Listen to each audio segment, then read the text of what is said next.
Well, good morning, good afternoon, good evening, everybody. Welcome to my original channel. This was the first YouTube channel I ever made, and as you as you can see, the subscribers are very low. And for a long time, I couldn't figure that out. But like I said, this was my original YouTube channel. It was around for a long time, and what I realized was that this channel had no particular niche. Sometimes I would post updates about what was going on in my life, so that family and friends could see what was going on, where I was at, what I was doing. Sometimes I would post my short films, so you can find some of my short films on this channel. You'll find some of my films about China and Japan and some movie reviews, just random stuff. So my whole channel doesn't really have a clear niche, and YouTube doesn't really know what to do with a channel like that. What is the channel about, and who to serve the channel to, et cetera, et cetera. So the channel never really grew or took off. And I haven't really uploaded much of anything to this channel because, like I said, just kind of, what to do with the channel. What is the focus of the channel? Don't know.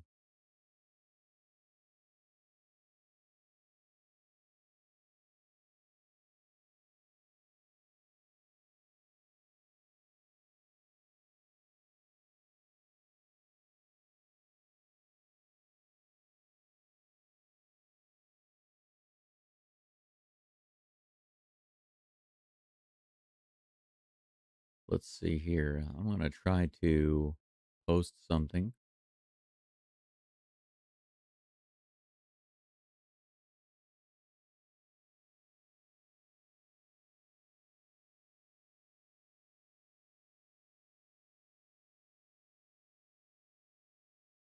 I see some people are about to get kicked off of YouTube for showing the full game, for streaming the whole game.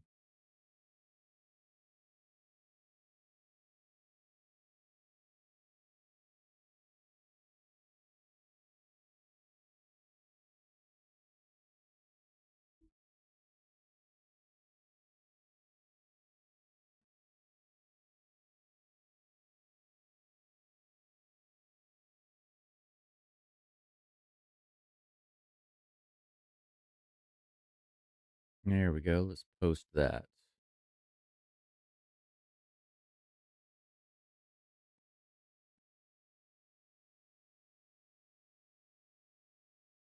Hey, Richard. Welcome in. Thanks for being here. You might be the first one to join. Let's see here. I hope that everything is working out today because I have a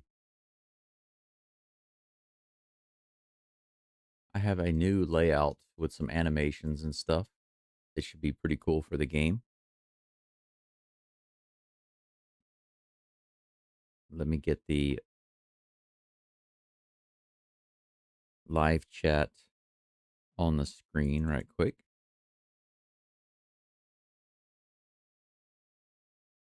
There we go. USA versus Canada. Well, I don't want to say USA versus Canada because that would mean that the Dodgers represent the USA, and LA definitely does not represent America, in my opinion. Hey, what's up? Jay, good to see you. I don't know what kind of numbers we're going to have today. Like I said before, this is my original YouTube channel. Actually, it's just kind of a personal channel. It has no main focus. It's just over the many years that I've had this channel, it's been kind of all over the place. Everywhere I've gone and everything I've done is kind of posted on this channel. So I posted videos in different countries, personal videos, vlogs, my short films, whatever. And since this channel is the only one that I have that doesn't have like a particular niche, like a particular main topic as its focus, I decided to put my live stream here. As far as I know, I'm still not able to do or create a live stream on my Go Dome channel. Let me check. Yeah, it's still disabled right now. I just double checked it. It's still disabled. I'm under the impression that it'll be disabled for about 1 week, but then after that, I can again live stream on the Go Dome channel. Yeah, I kid you not. I got immediately attacked by NBA. They didn't fool around. You know, it's interesting because 99% of my video is my own footage, right? What you're looking at right now. If you look on the screen right here, you'll see I've got my own scoreboard, my own graphics, my own layout. Everything is mine. Everything on this screen is mine. And um, of course, I am myself. I am mine. So everything you're seeing on the screen right now is me. Now, whenever I show something like a quick clip of a game, obviously that's not mine. But typically, NBA, MLB, and I assumed NBA also had like a few second rule about using their material and you know, copyright claims versus copyright strikes. But apparently, NBA is overly protective about all of their stuff. And my very first Rockets game. Now, I will say this. I didn't do a good job of limiting my clips, my number of clips, and keeping the length of the clips down. That's true. But that they came in and attacked me with a copyright claim, took down the video, gave me a strike on YouTube, and didn't even give me an opportunity to try to correct that. And I emailed them and I messaged them. I haven't received anything back. I don't expect to. It just seems ridiculous to me that they're so heavy-handed over crap like that. But it is what it is. I have a couple of backup channels, and this is the one that I decided to do it, even though it doesn't have enough subscribers to be monetized. Trey Savage is on the mound again for the Blue Jays. It looks like he's got himself a nice new haircut. Maybe that will make him even more aerodynamic and he'll pitch even better. This guy is in his young 20s. He's only pitched a few times this year, but he has been performing really well. Ohtani is leading off as the designated hitter, followed by Mookie Betts and Freddie Freeman. Will Smith, Teoscar Hernandez, Max Muncy, then Kiki Hernandez, Tommy Edman, and Andy Pajes rounding it off. Shohei Ohtani comes to the plate. Let's hope that he doesn't have a single hit and doesn't strike out a single batter. But actually, in the postseason, he's only batting .220. He's got several home runs. That's the thing. He had 3 home runs in a game the other day, and everybody's talking about that. But nobody's talking about the fact that overall his batting has been very poor in the postseason, despite the Dodgers winning most all of their games. Come on, let's show Ohtani just how savage you can be. First pitch of the game on the way. It's in the dirt and inside. Ball 1. Richard, why would you go for LA? You're terrible. 1-0 is the count to Ohtani. Dodgers fans are standing on their feet. That's a strike. It's in there. 95 miles an hour. 1-1 is the count. Why are so many Dodgers fans standing on their feet and cheering? Here comes the pitch. Fouls it off. 95-mile-per-hour fastball.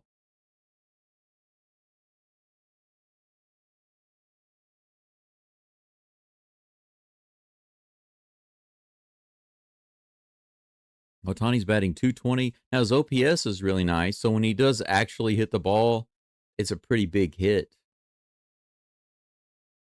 95 open in. 2 balls and 2 strikes.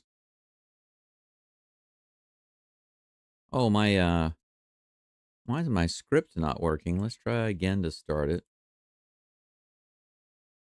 Oh, my subscriber script is connected to my other channel. Swing and a miss, struck him out. That's what I'm talking about right there. Otani goes down, swinging. Savage gets the strikeout. Can't get that splitter, can you, Shohei? Yeah, bye.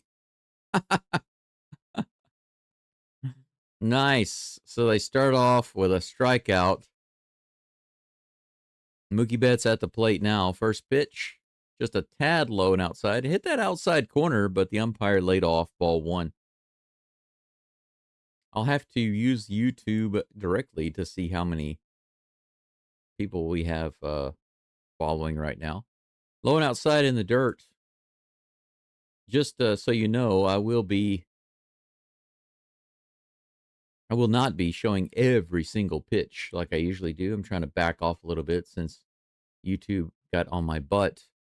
88 miles an hour, swing and a miss, a slider, 2 balls and 1 strike. I thought it was a 1-1 pitch to Betts. Here's the 2-1 right on the outside edge. Whew. 89 miles an hour, 2-2 is the count.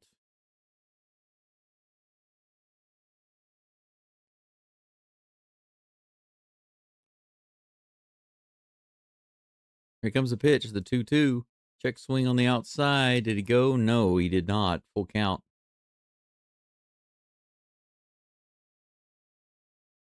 Got about 4 people watching right now.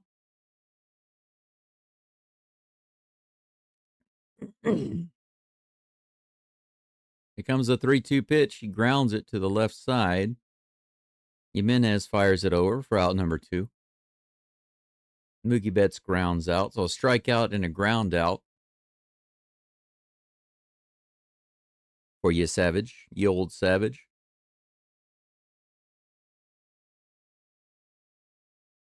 I'm going to need some more coffee real soon.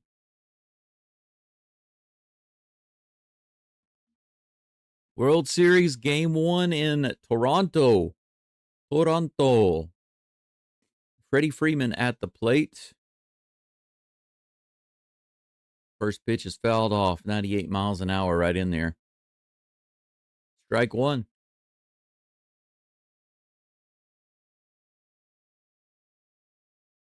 He's batting .231 in the postseason. Also not stellar. Fouls that one off. 2 strikes in a row off 2 foul balls. Now, his World Series last year was pretty crazy. OPS was over 1.2. Batting average was 300. Here comes the 0-2 pitch in the dirt.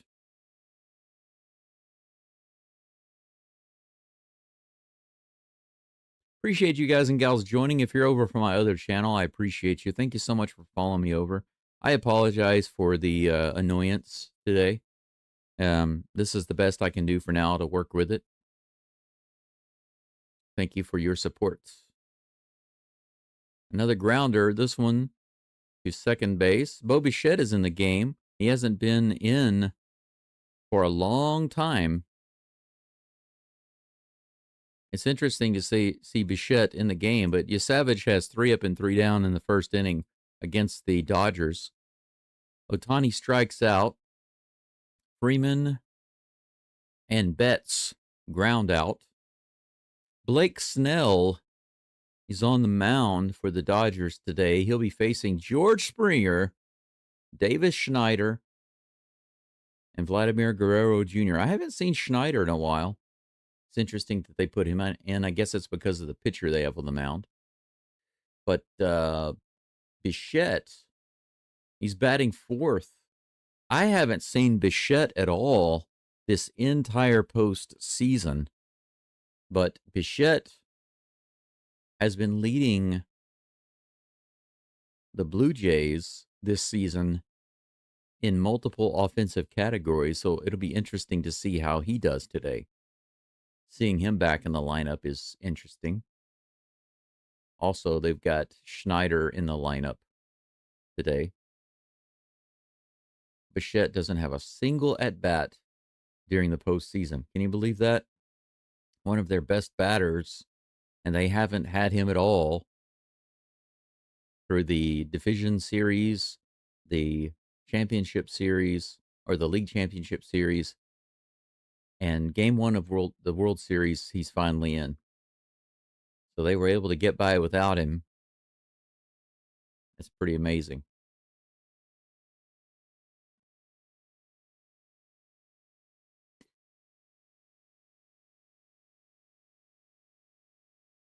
Let's see here. Jay says, I'm at Buffalo Wild Wings watching the game, but I'll be in the chat. Thanks very much. What kind of wings are you eating? And what kind of sauce do you like to get? I know that you have a selection to choose from, Jay.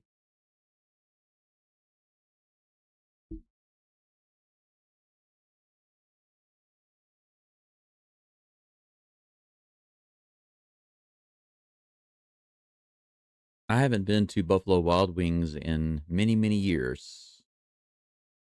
The last time I went there, I was living in Louisiana. George Springer, David Schneider, Vladimir Guerrero Jr. will be leading it off. Bo Bichette's back in. Alejandro Kirk, Dalton Varsho, Ernie Clement, Miles Straw, and Andrew Jimenez.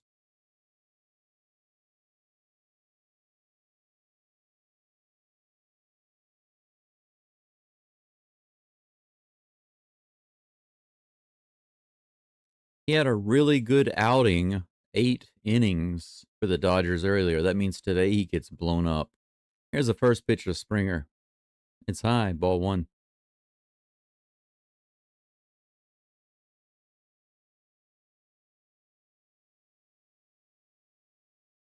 One ball, no strikes to Springer. Let's start off with another Springer dinger. How about that? Line drive to shortstop. He's going to throw him out at first. Not a great throw, but it gets there. Out number 1. Line drive, 1 hopper, and Springer goes down. That brings up Davis Schneider to the plate.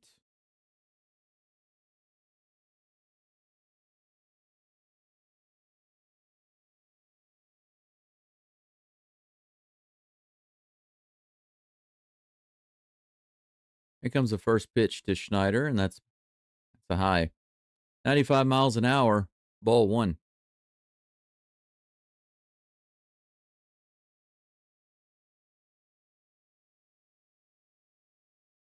Here comes the second pitch.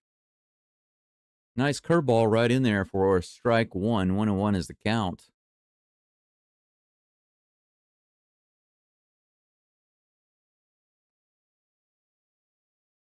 Here comes a 1-1 pitch. Schneider hits that out into shallow left field. Handled by Betts, no problem. Infield fly ball. 2 down. Vladdy comes to the plate.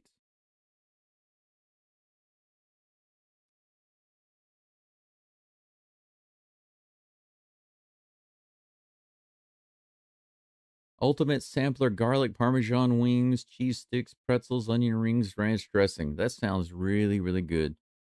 Here comes the first pitch to Guerrero. 89, lower outside corner, strike 1 on the changeup. Good toss.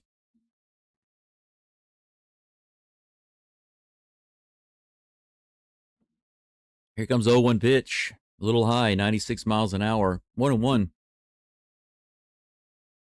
So far, Snell seems to have a decent balance of strikes and balls, keeping it kind of close to the zone. Let's see if Guerrero can capitalize on some of this. Another one just above the zone, 96 miles an hour. 2 balls and 1 strike to Guerrero. 1 strikes. 2 balls and 1 strikes. Or something like that. 2-1 with 2 outs, nobody on. In the dirt, 3-1. Blue Jays might get 1 guy on base if Snell's not going to pitch to Guerrero. We will see. We will see. Very soon we will see. Here comes the 3-1. 88 miles an hour, low and outside. Guerrero took off like it was ball four, but that was clearly in the lower outside corner. Full count.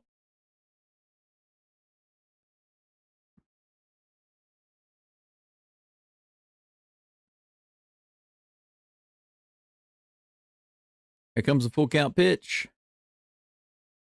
And grounds that one foul. We'll have another 3-2.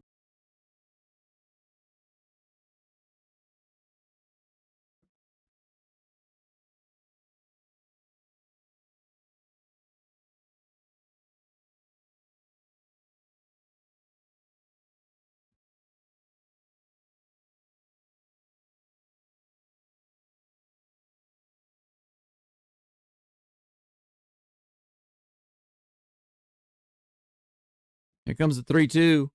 In the dirt, ball four. Guerrero will get that walk. First base runner of the game goes to the Blue Jays. First walk of the game. And Bo Bichette comes to the plate. How about that? The crowd stands to their feet and cheers. Literally his first at bat in the postseason. No divisional series appearances. No championship series appearances.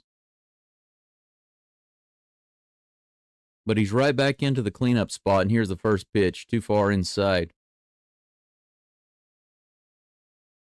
Every time I hear his name, it makes me think of Boba Fett. Bo Bichette, Boba Fett. 1-0 is the count with Guerrero on first, 2 outs. Here's the pitch. Too far inside, ball 2. The only player in MLB who had a higher batting average during the regular season was Aaron Judge. Since the All-Star break, he batted .370. Springer batted .369. Crazy. High and inside, ball 3, 3-0. Suddenly, Snell doesn't look like he really wants to pitch to this guy. Either that or he's starting to lose a little control. Did he get shaken up just from walking Guerrero? Here comes the 3-0 pitch. Grounder to the right side, that's a single. Guerrero will get to third base, no problem. There's the throw, and the throw was, it didn't matter. I don't know why he even threw it over there. It was a terrible throw. Not only was it way offline, it looked like it was thrown with a noodle arm. So Bichette, his very first bat back, he gets a little tapper through the right side for a hit. So that's the first hit of the game for either team. Guerrero is easily able to get over to third base. I don't know why he even bothered sliding. That was one of the worst throws I've ever seen. Who's out in right field for the Dodgers? Who's out there? Hernandez? Hernandez has a noodle arm, and he needs glasses because he can't throw the ball very straight. Captain Alejandro Kirk is at the plate with runners on the corners and 2 outs. The crowd is cheering. Here's the first pitch to Captain Kirk. 96. High, ball 1. Quite a few of those. Feels like deja vu. 96 miles an hour above the zone.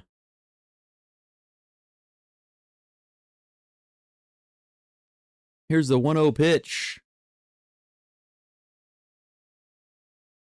Fouls off. Fouls it off.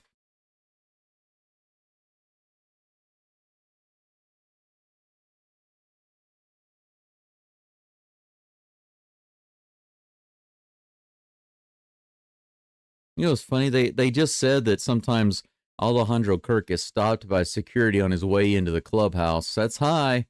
2-1.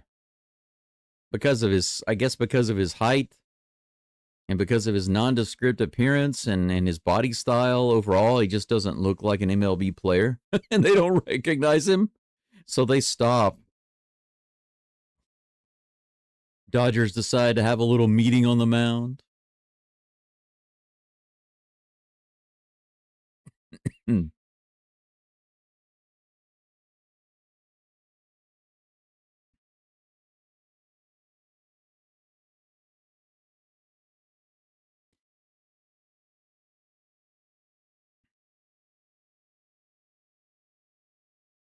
The Dodgers have been very lucky, in my opinion, this offseason, this postseason. Their pitching is not what I would consider to be their strength, but they've had a tremendous amount of luck with it. But unfortunately, unfortunately for them, the best batting average, the best hitting, the most home runs all belong to the Blue Jays. They've done the best. And it's going to show. They're going to show their cracks. 3 balls and 1 strike to Captain Kirk. Dangerous spot right here in the bottom of the first. Here's the toss. Kirk fouls it off. Full count. Yeah, he was at first, Jay. He started off okay the first couple of batters, but after that walk to Guerrero, he just looks unsure of himself, right?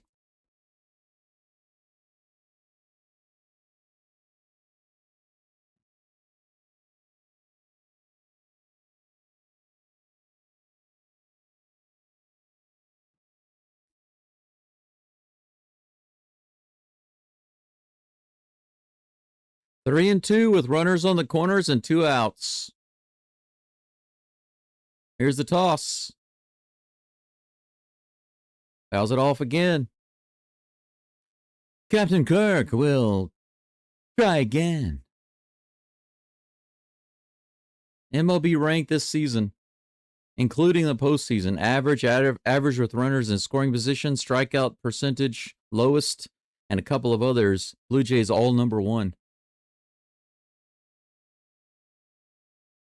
Here comes the 3-2 pitch from Snell.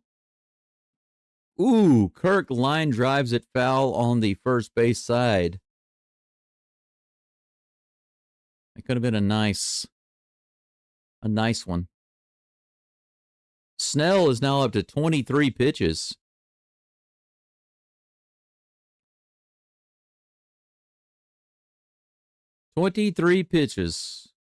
Here's the toss. This one is out into right field, and it's going to be just foul. Just a couple of feet foul. So close. Kirk is threatening with that opposite field hit. He's really threatening to get that opposite field hit. He's fouled it over there several times.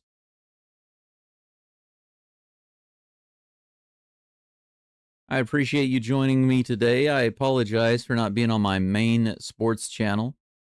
Like I said, the representative for the NBA who protects their copyrights, they are very aggressive. I had no idea they were that aggressive.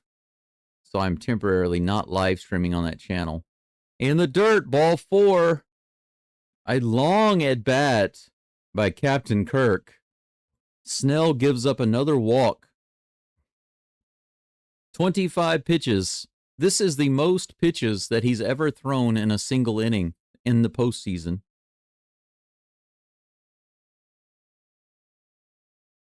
Dalton Varsho comes to the plate. He's got bases loaded with 2 outs in the very first inning. Come on, let's do something here. Here's a pitch. High, ball 1.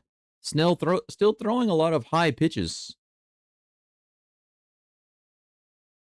Batting .273 in the postseason with an .804 OPS. He was really, really hot. He cooled off just a little bit, but he's still a dangerous hitter.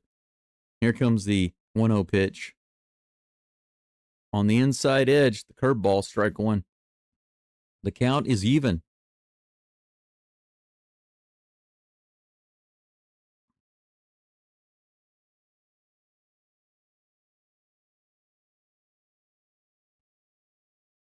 One ball, 1 strike. Varsho swings at that one. That one was low and outside, the slider. Strike 2. 1 ball and 2 strikes.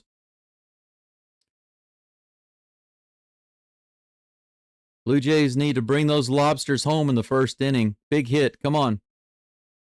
He hits it straight up in the air. Should be playable, and it is to center field. Pages comes in and makes the catch for out number 3. The Dodgers and Snell avoid a disastrous bottom of the first. The Blue Jays load up the bases but get nothing from it. They start off with 3 lobsters. So Guerrero Jr. gets on with a walk and then a single by Bo Bichette, his first at bat back with the Blue Jays, runners on the corners. Alejandro Kirk has a very long, extended at bat, and he draws a walk, loads up the bases. Varsho comes up and flies out to end the inning. So close. One hit, couple of walks, no runs. First inning, 0-0. Trey Yesavage comes up on the mound in just a moment. He'll be facing Will Smith, Teoscar Hernandez, and Max Muncy. Little bit of a commercial break right now.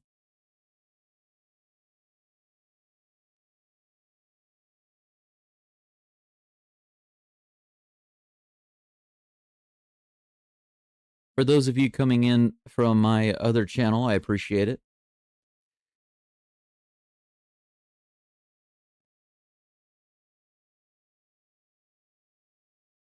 Jay says mixed crowd and Buffalo Wild Wings, half Dodgers fans and half anti-Dodgers. I don't think anyone is an actual Blue Jays fan. That's pretty sad when I would say the U.S. fans,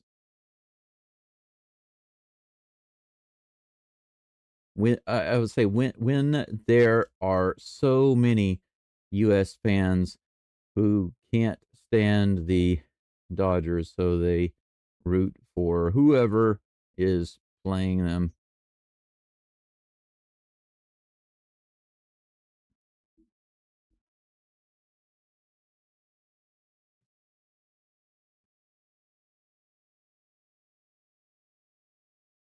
I probably wouldn't care if not for my brother.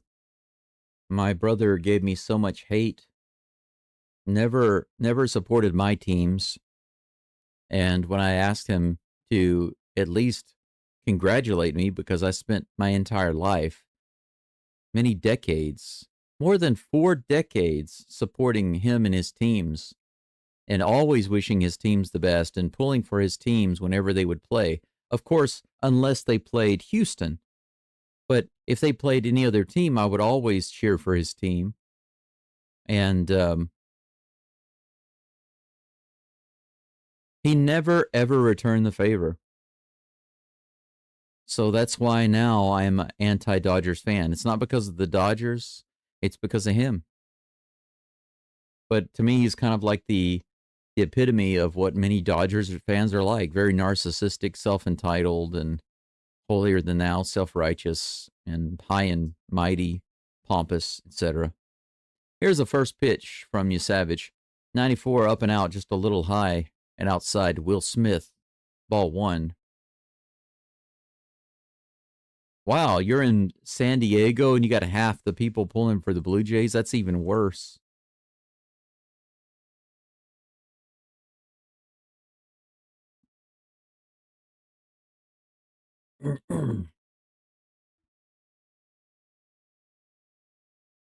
That pitch is in there, 93 miles an hour in the top of the zone. 2 balls and 1 strike to Will Smith. It is a little chilly in my room in here. It is 15 degrees Celsius, maybe 49 degrees. Outside, 3-1. 15 C to F. Yeah, 59. 59 degrees in here right now. 93 above the zone. Check swing. They say he didn't go, and that's ball 4. Let me check the temperature inside my house right now. It says it's 14.4 Celsius. So that basically means about 57, 58 degrees or so Fahrenheit. Runner on first, no outs. Teoscar Hernandez at the plate. First pitch is in the dirt. Ball 1.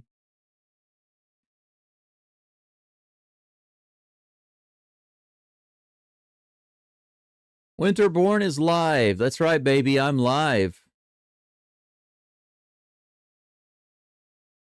I am live. So let's strive to do our best. That's a strike. 1-1 is the count to Hernandez. Hernandez is the guy with the noodle arm. If anybody wants to defend Teoscar Hernandez's arm in right field, let me know, because I was not impressed with what I saw earlier. Nice. 89 low and inside. Strike 2. 1 ball, 2 strikes. I'm going to get myself a second cup of coffee. Nice hot cup of coffee. I think that Savage can get this strikeout right here. Come on, bro. Let's go. Let's go. 2 balls, 1 strike. Here comes the toss from Yield Savage. Grounder to left side. Could be a double play. Jimenez back over to first. Not in time. Just get the leadoff runner. Well, at least Hernandez doesn't have noodle legs. He has a noodle arm, but no noodle legs. He's able to get to first base.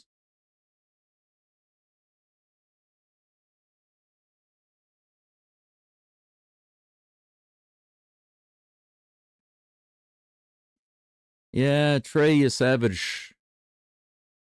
22 years old, pitching in the World Series Game 1. That's pretty crazy. 1 out, runner on first. Max Muncy at the plate. First pitch, nice. 88-mile-per-hour slider on the inside. Strike 1.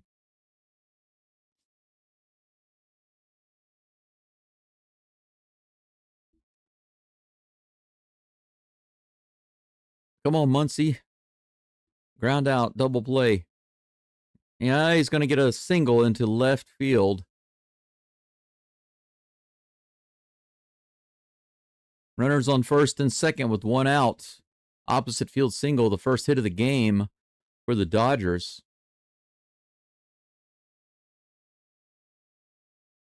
Yeah, his slider went flat on that pitch. Lucky hit there, because a slider right down the middle with no break, it's definitely not what he planned to do. Kiki Hernandez comes to the plate. It doesn't look like a Kiki. I picture a Kiki being like a girl. Does he play like a girl? We'll see. That's high for ball 1.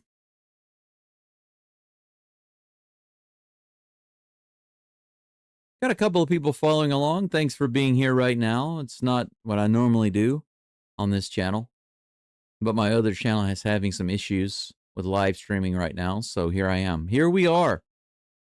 Swing and a miss, strike 1 to Kiki Hernandez.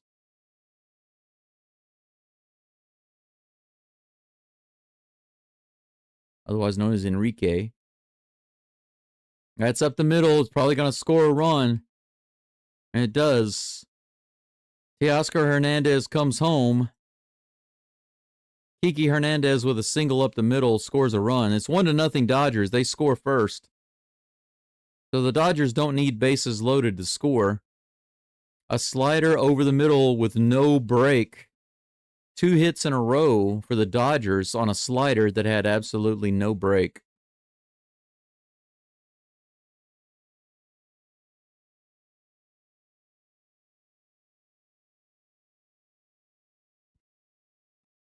Yeah, Savage is going to have to get it together. It's only the 2nd inning. Find that pitch, bro. 95 inside, ball 1. Runners on first and second with 1 out. 1-0 Dodgers. 2 hits on back-to-back flat sliders right down the middle of the zone. Here comes the 1-0 pitch. Swing and a miss, 94 miles an hour at the top of the zone. You see, I've got some cool animations on my scoreboard now. It flashed that the runner scored, right? Pretty cool. There's some other stuff that my scoreboard does now. Swing and a miss. Up and inside, 1-2.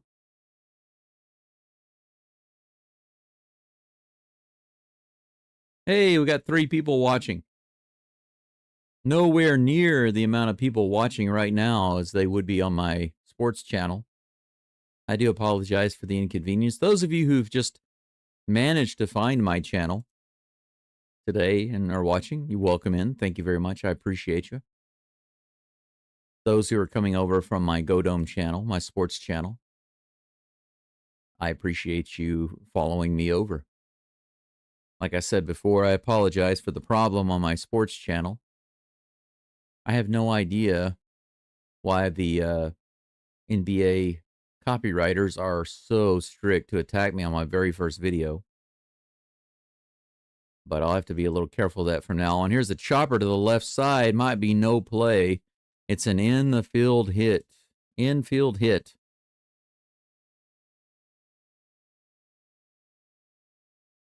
Tommy Edman gets on base with a light tapper towards third base. He got on top of this ball. It went straight down. He hit the very top of it. Clement had no play. Bases are now loaded with 1 out. So the catcher and the pitching coach are going to have a little chat on the mound with you, Savage. Andy Pages comes to the plate. Let's hope that he can ground into a double play right here. That would be just what the doctor ordered.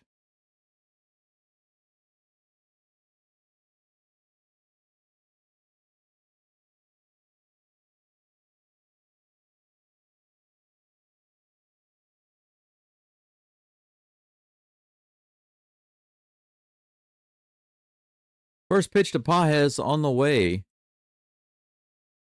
Strike, lower outside corner, nice slider. Strike 1. Pages having a lot of success versus the Blue Jays over 6 games. Doesn't necessarily mean anything against you, Savage. Probably hasn't even faced this guy yet. He fouls that one off for strike 2. 0-2 is the count.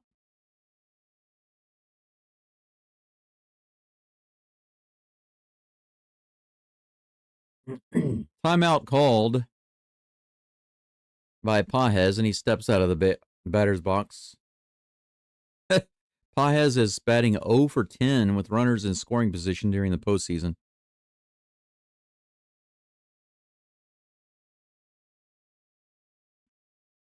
Here comes the 0-2 pitch. In the dirt, 1-2. 1-2.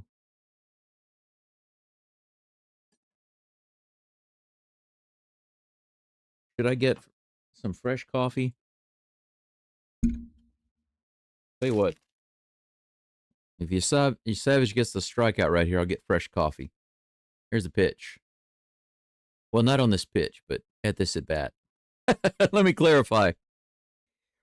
Please allow me to clarify. 2 balls and 2 strikes. Pages versus Savage. Savage. Here's the toss. Ooh, little low. Just barely misses low, and it's a full count. Didn't want to get into this position.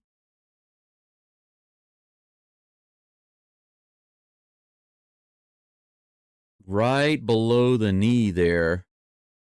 Just barely missed it. Maybe by a couple of inches. Here comes the full count pitch. The crowd's behind you. Here's the toss. Swing and a miss. Got him with the slider below the zone. That one was even lower than the fastball.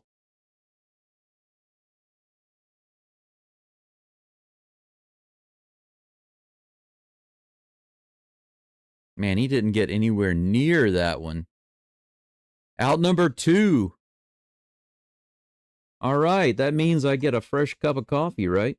And Shohei Ohtani comes to the plate with bases loaded. The crowd boos. Ooh, strike 1. Ohtani struck out his first at bat.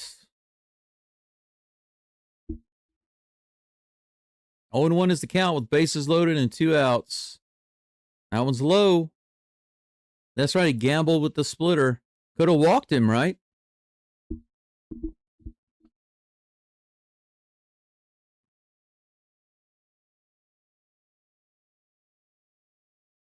One ball, one strike. Here comes the toss. Way high, 2-1. Can't throw that pitch. You got to be a little more competitive than that.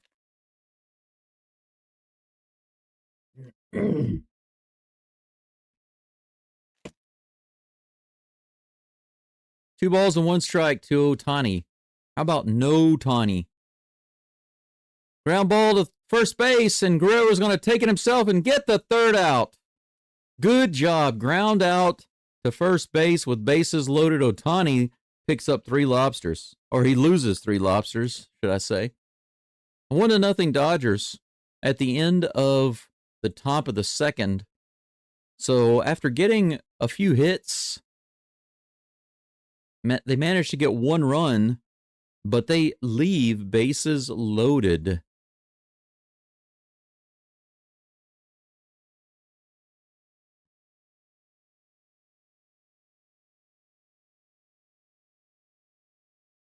So the Blue Jays miss opportunities with bases loaded, or miss an opportunity with bases loaded in the first inning. The Dodgers missed 2 opportunities with bases loaded, with a strikeout and then an Ohtani ground out. That's what I like to see. 1-0 Dodgers, unfortunately, but 1-0 is not a problem. Blue Jays are going to have to score more than a couple of runs anyway. I think even if the Dodgers don't have any runs right now, the Blue Jays need to be scoring multiple runs. I would say they need to score 4 or 5 runs at least. And they should against this Dodgers pitching staff. That's my opinion. Snell is already up to 29 pitches. The Blue Jays kind of slapped him around in a little bit. I don't know how he managed to get out of that first inning without giving up a run. He pitched 29 pitches, and the Blue Jays didn't score. That's absolutely crazy. But that's primarily because of foul balls and a couple of walks. He'll be facing Ernie Clement, Miles Straw, and Andre Jimenez coming up in the bottom of the second. This is the very bottom of the Blue Jays batting order.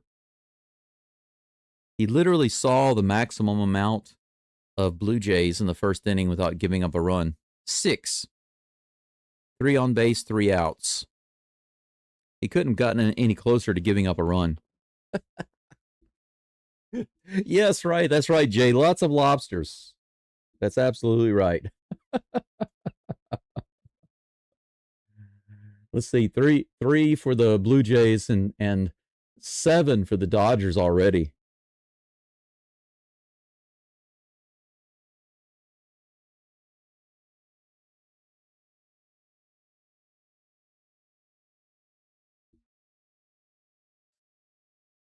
Can you believe that the Dodgers basically, now you remember my analogy?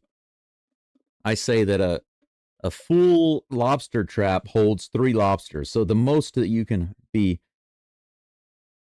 holding at one time is 3, which is bases loaded, right? And then you try to bring them home. So imagine you've got 3 lobsters in your fishing trap and you're trying to take them back home and you lose them. That means you lost the opportunity to get 3 runs, essentially.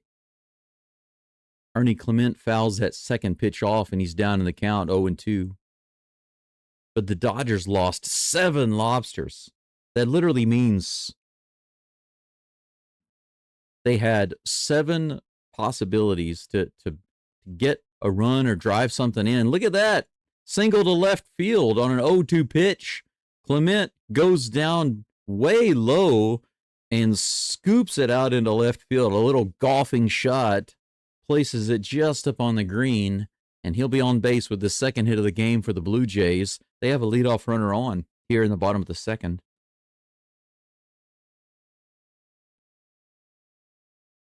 Yeah, look at that. It just goes down and golfs it up. For those of you who are stopping by, maybe you're subscribers of this channel, the Winterborn channel, Uwinthabon, and maybe you don't understand why I'm doing a baseball game. It's pretty simple because I have another channel, a sports play-by-play channel, and I had a little issue over there because the NBA attacked me over a copyright issue. They made it sound like my entire video was just streaming their game, which is not true, but they are very, very strict. And I wasn't able to appeal or anything. There was really nothing I could do. And YouTube blocked my ability to live stream there for 1 week. So here we are. So for those of you who might be confused, that's why I'm streaming this on this channel today. Fouled off. 1 ball and 2 strikes to Miles Straw. Straw batting .222 in the postseason.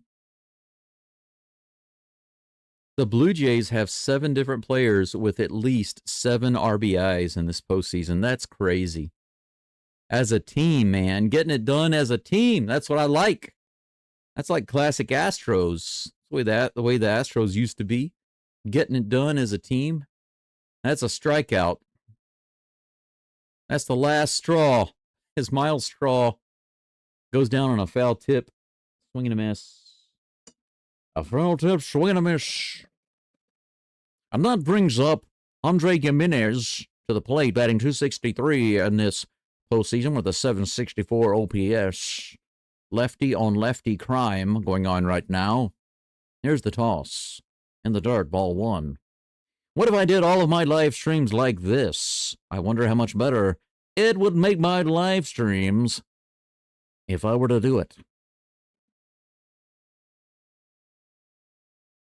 Really ham it up a little bit, like a really old classic baseball style.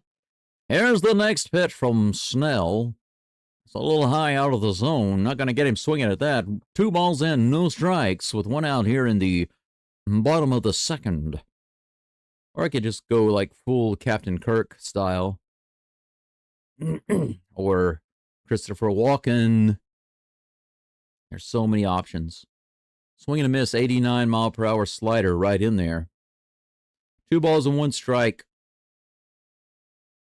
Ooh, yes, my coffee is almost done. It's looking good, too. It's looking good. It's looking good. It is so chilly. It's actually colder inside my house right now than it is outside, I think. Ground ball to the first base side, but foul. 2-2 is the count.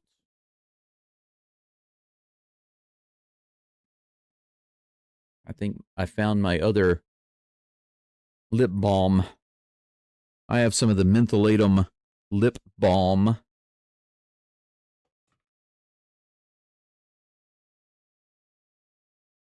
I have 2 new ones, one still in the package, and one old one that is almost gone, and I was trying to figure out where I put my new one, and I think I just found it. 96 up high. They say that it hit his bat and he struck out. It was not going to be a swing because he held back, but the umpire says it hit his bat. Just barely touched his bat, and it was caught. Can't tell on the replay, but the umpire said it hit his bat. He didn't argue, so he must have known. 2 outs, runner on first. That brings up George Springer. Springer with a hit to the right side. He looks like he's going to be safe at first base. And then he's trying to go to third, and they get him at third base. What are you doing there, Clement? That was so ridiculous. So at first, it was going to be a hit.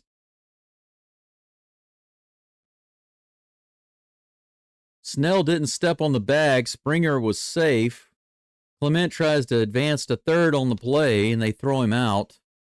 So he got a little greedy there. They could have had runners on first and second with 2 outs.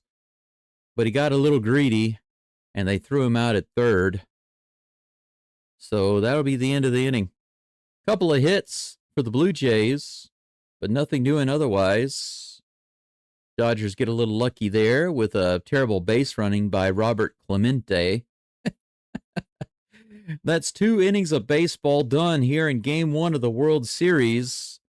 Thank you so much to my very small crew of 6 people right now watching and listening in on my original YouTube channel. This is the first YouTube channel that I ever made, but it's also my backup channel right now that I'm using for my live stream because of issues on my sports channel that are temporary.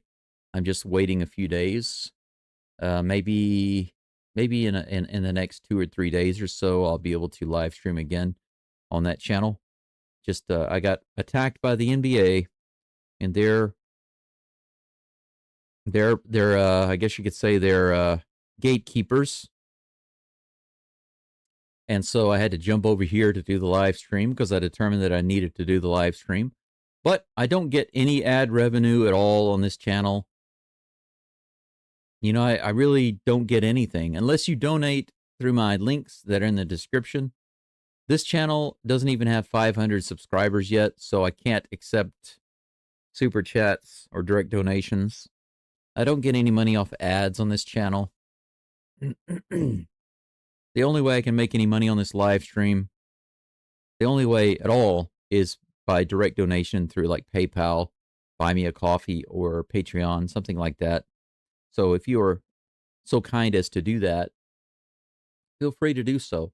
I will say this. I want to put this in the chat. Special thanks to my subscriber, Thomas.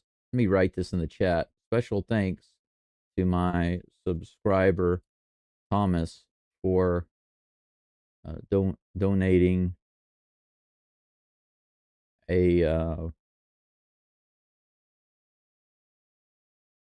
donating to my PayPal link. Much appreciated. I got a donation late last night from Thomas.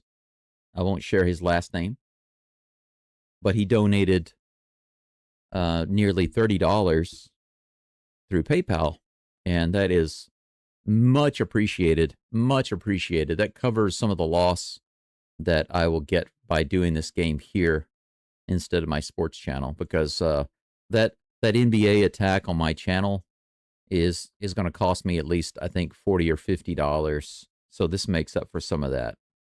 So thank you, Thomas, for that.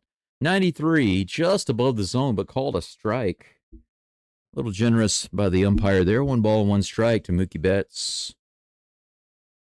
Top of the third, 1 ball, 1 strike. Nobody on. 93, a little high and outside.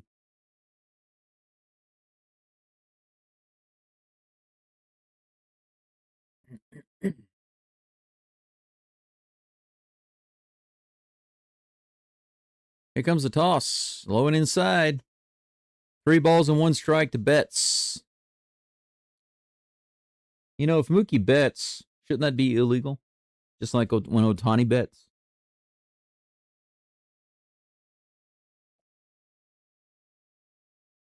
.93 above the zone, ball 4. 5-pitch walk to Betts to lead off the inning. Same as last inning. 1 on, no outs.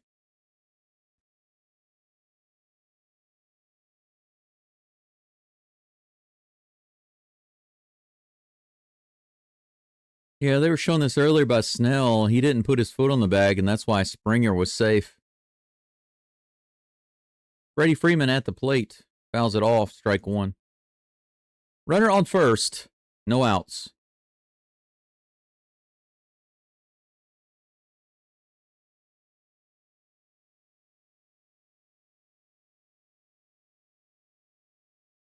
Here comes the 0-1 pitch to Freeman. Almost said Furman, Freddie Furman. 1 ball, 1 strike. Blue Jays fans are sitting down right now. Come on, let's get some energy. Shut this shite down. 1-1 pitch on the way. Nope, he throws it over to first base.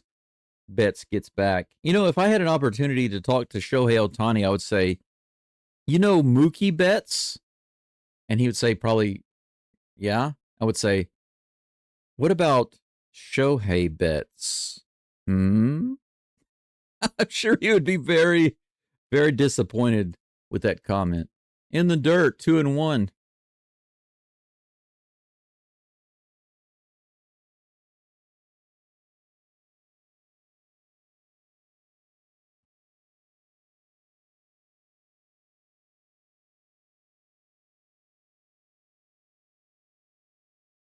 Two balls and one strike to Freeman with a runner on first. No outs. Here's a pitch. He doesn't steal that time. He fakes it. High, ball 3. Savage threatening another 5-pitch walk.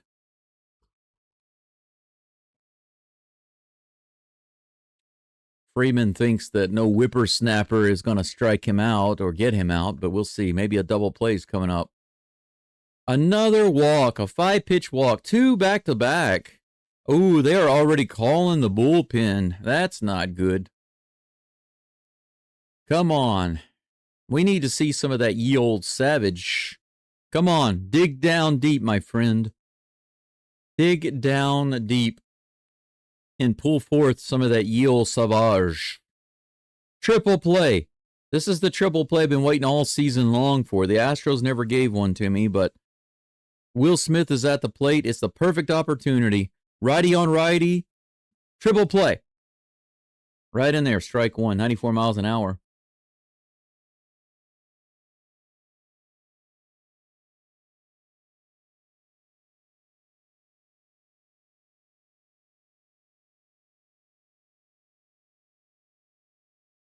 Here comes the 0-1 pitch.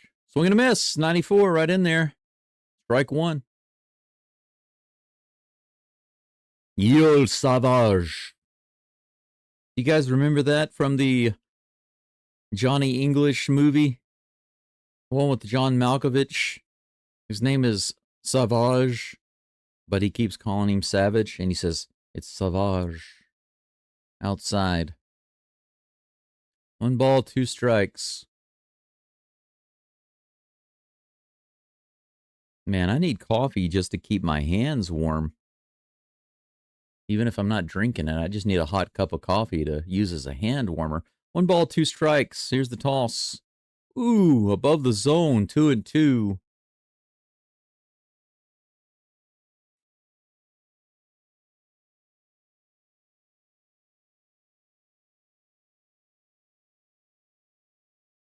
Two balls, 2 strikes, no outs. Runners on first and second. Here's the pitch from Savage. 88 miles an hour outside, full count. Crowd is booing. They wanted the strike there, but it was clearly outside the zone. Yeah, it was almost in the batter's box, the opposite batter's box.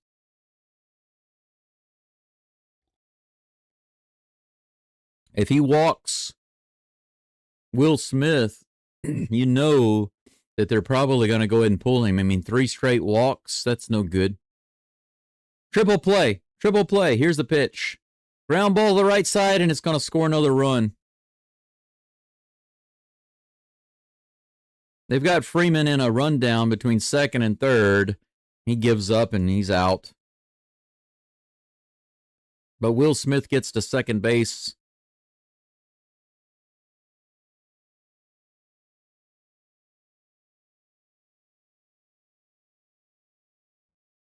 Two to nothing Dodgers. The good thing is that Freddie Freeman makes a big mistake coming off of second base there.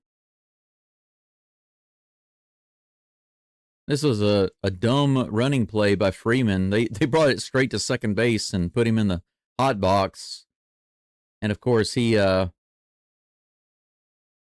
Savage not very happy about that, but could have been worse.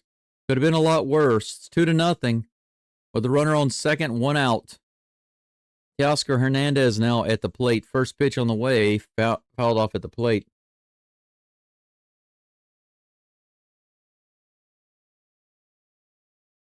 Thanks for being here, guys and gals. We're almost up to 10 people watching. This is a far cry from what I'm used to on my sports channel. Usually, by now, on a game like this, at least 50 or 60 on a World Series game, maybe even more. Here comes the 0-1 pitch, high and outside.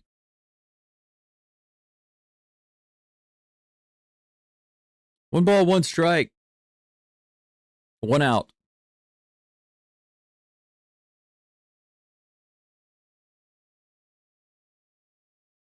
Here's the toss. High. Splitter misses, 2-1. Savage up to 62 pitches now. 31 of those in the zone. I'm sorry, 63 pitches with 31 in the zone.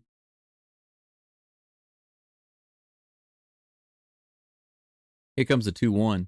That's in there. Swing and a miss. Nice slider.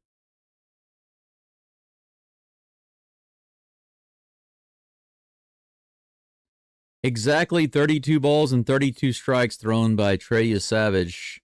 50-50 when it should be at least 75% strikes thrown. That's what I think. Here comes the 2-2. Low and outside. Misses. Another full count. Come on, man. Don't lose him. If we could find out a way to get the runner on second base and Hernandez in a double play, that'd be great. Maybe a line drive and then throw it to second base to double him off. That'd be sweet. Sweet, sweet. Grounder up the middle. Caught by... Oof. Nice play. I thought for a second that was Jimenez, but that was Bichette. Jimenez is on shortstop. Grounder up the middle. Look at that nice throw all the way over, and Guerrero was able to stretch and get it. Out number 2 via Bo Bichette. Yeah, Savage got to be happy about that. Runner advances to third, but that's 2 outs. Max Muncy comes to the plate. Yes, it was, Jay.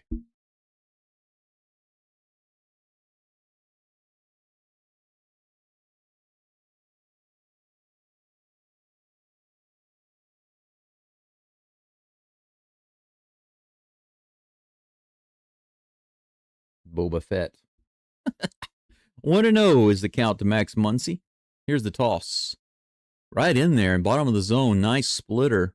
The splitter has been working really well. Or the slider, rather. The slider has. But when the splitter is flat, it hurts. That one was a good one. 1 ball, 1 strike, 2 outs. Runner on third. Muncy swings and misses on the slider. What did I tell you, man? That slider's working.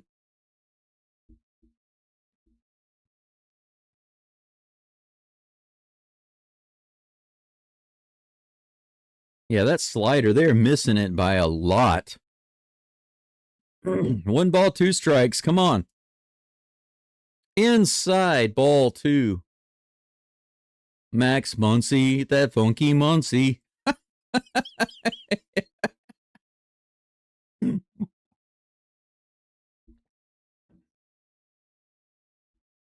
Here comes the next pitch. Yeah, swing and a miss. On the outside, the splitter again. So the splitter and the slider are working really well against Muncy. And that's it. The Dodgers pick up 1 more run. It's 2-0. Going into the bottom of the third, it's time for the Blue Jays, the Bluebirds, to get going.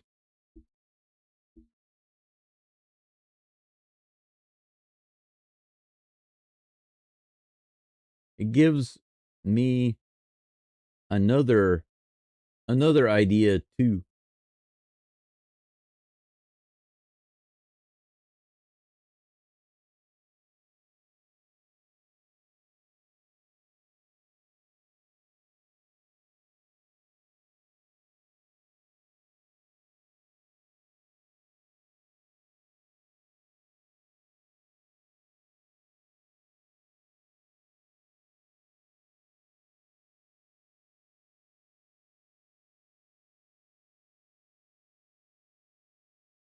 I'm telling you all, it's a savage. Or something like that.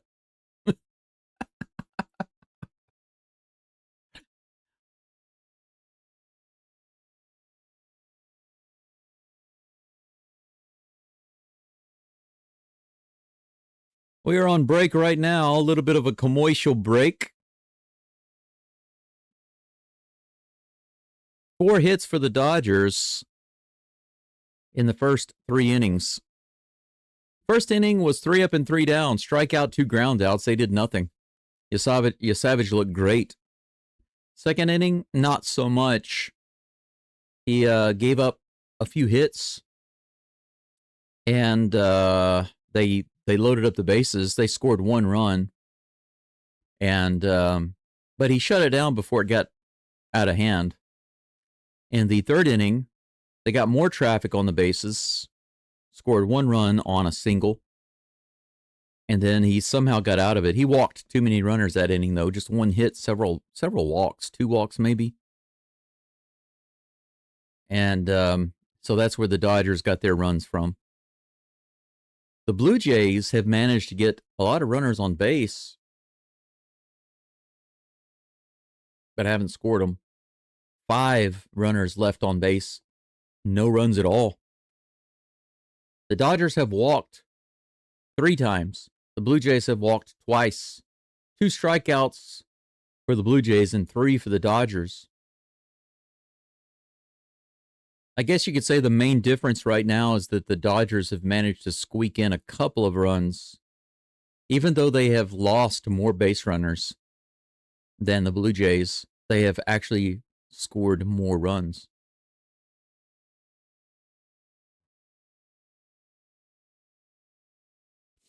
I don't know why it says pitching change. I think what it means is it's changing the pitcher on the left side of the screen from the Blue Jays pitcher to the Dodgers pitcher. It doesn't mean pitching change for the Dodgers. Snell throws a strike for first pitch. He is facing Davis Schneider. That ball is high and outside for ball 1. 1-1 is the count.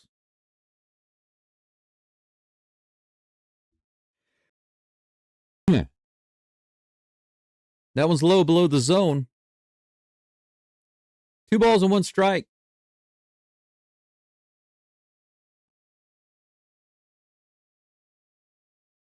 Here comes the 2-1 pitch. Swing and a miss on the outside. Should have let that go, my friend. Could have been 3-1, but it is now even 2-2. Blake Snell.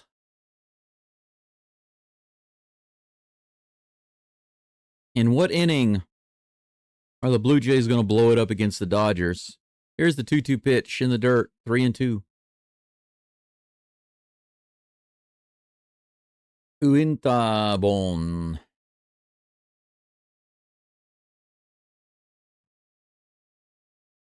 Here comes the 3-2 pitch. 87 miles an hour on the changeup, low, swing and a miss, strike 3. 1 down, nobody on. Bottom of the third, the Blue Jays bring up Vladimir Guerrero Jr., Bo Bichette on deck. Guerrero walked his last at bat. Postseason has an insane 442 batting average and a 1.4 OPS. 96 above the zone. Ball 1.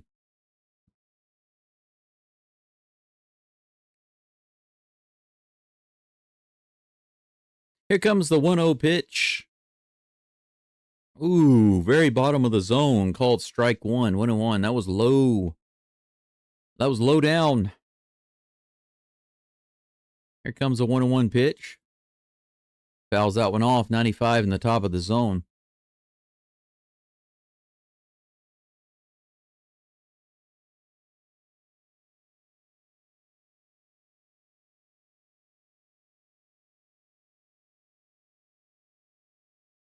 One ball, 2 strikes. Here's the toss. In the dirt, 2-2.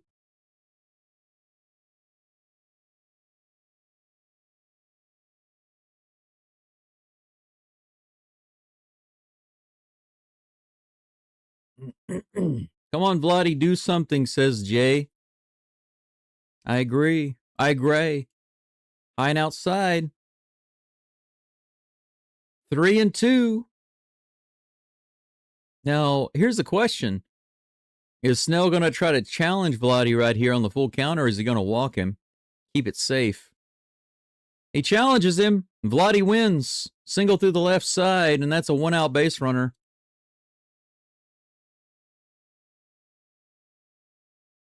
Another nice at-bat for Guerrero. So Guerrero gets to a full count twice.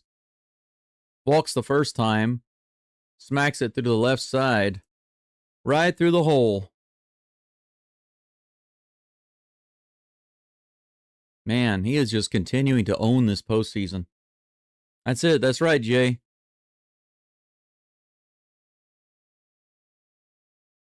That's right. Bo Bichette swings and misses the very first pitch. That's strike one. He is 1-for-1. His first appearance back with the Blue Jays in the postseason, he got a single. It'd be really nice for him to even up this game with one swing of the bat right here. Opposite field hit. It might be a double play, and it is. He's not able to run full speed down to first base. That's going to end it. A double play.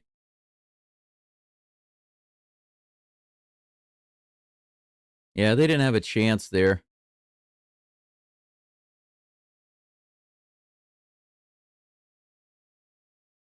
No chance there.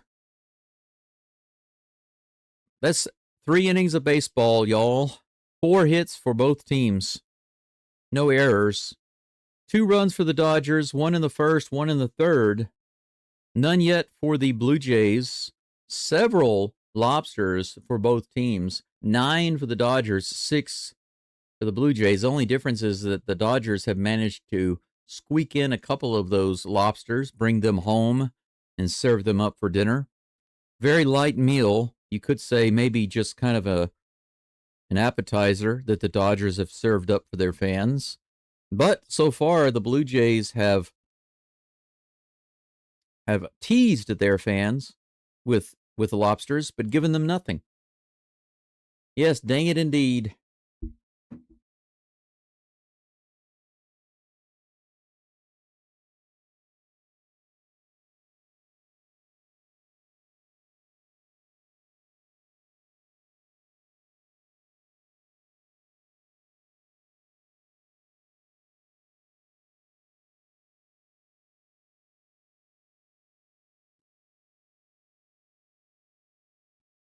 That's the only difference right now between the Blue Jays and the Dodgers is that the Dodgers have managed to capitalize at least a little bit. I mean, you can win a game 1-0. Right now, it's 2-0. I wouldn't necessarily say that a 2-0 lead is a very strong lead against a team like the Blue Jays, but we'll see. A little bit of a commercial break going on right now.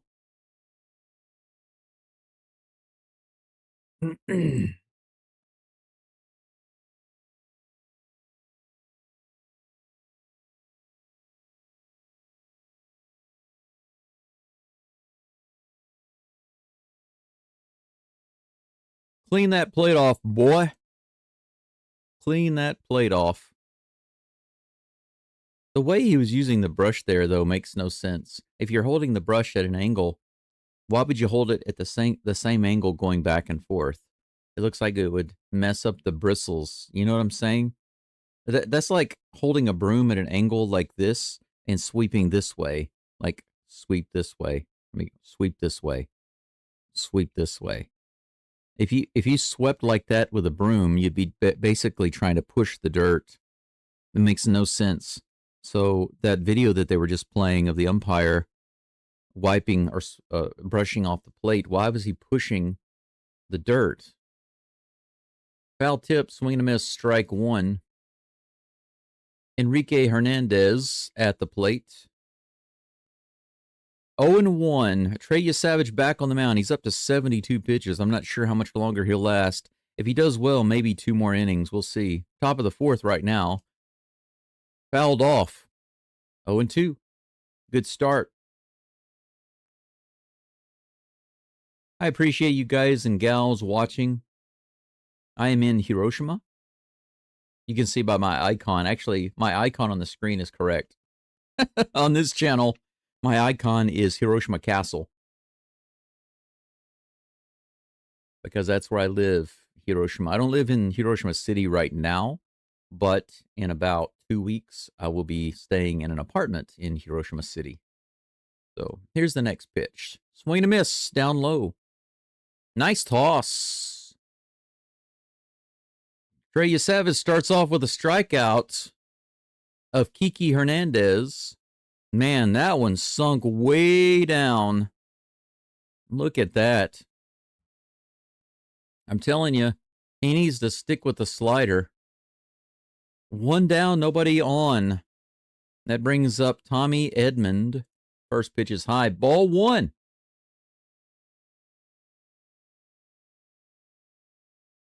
Only 3 people following along right now, but you 3 people are awesome. Stick around. You'll enjoy it, I'm sure. 92 miles an hour at the top of the zone, fouled off. The count is 1-1 with 1 out. Ye Old Savage up to 76 pitches.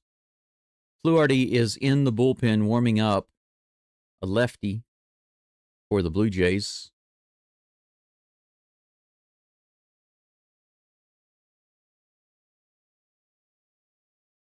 Here comes a 1-1 pitch to Edmond. Fouls that one off. 93 fastball up and in. 1 ball and 2 strikes. I think that if Savage is still on the mound whenever Ohtani comes up, they'll probably bring in Fluharty to face him, lefty on lefty. That's just my guess. Here's my guess.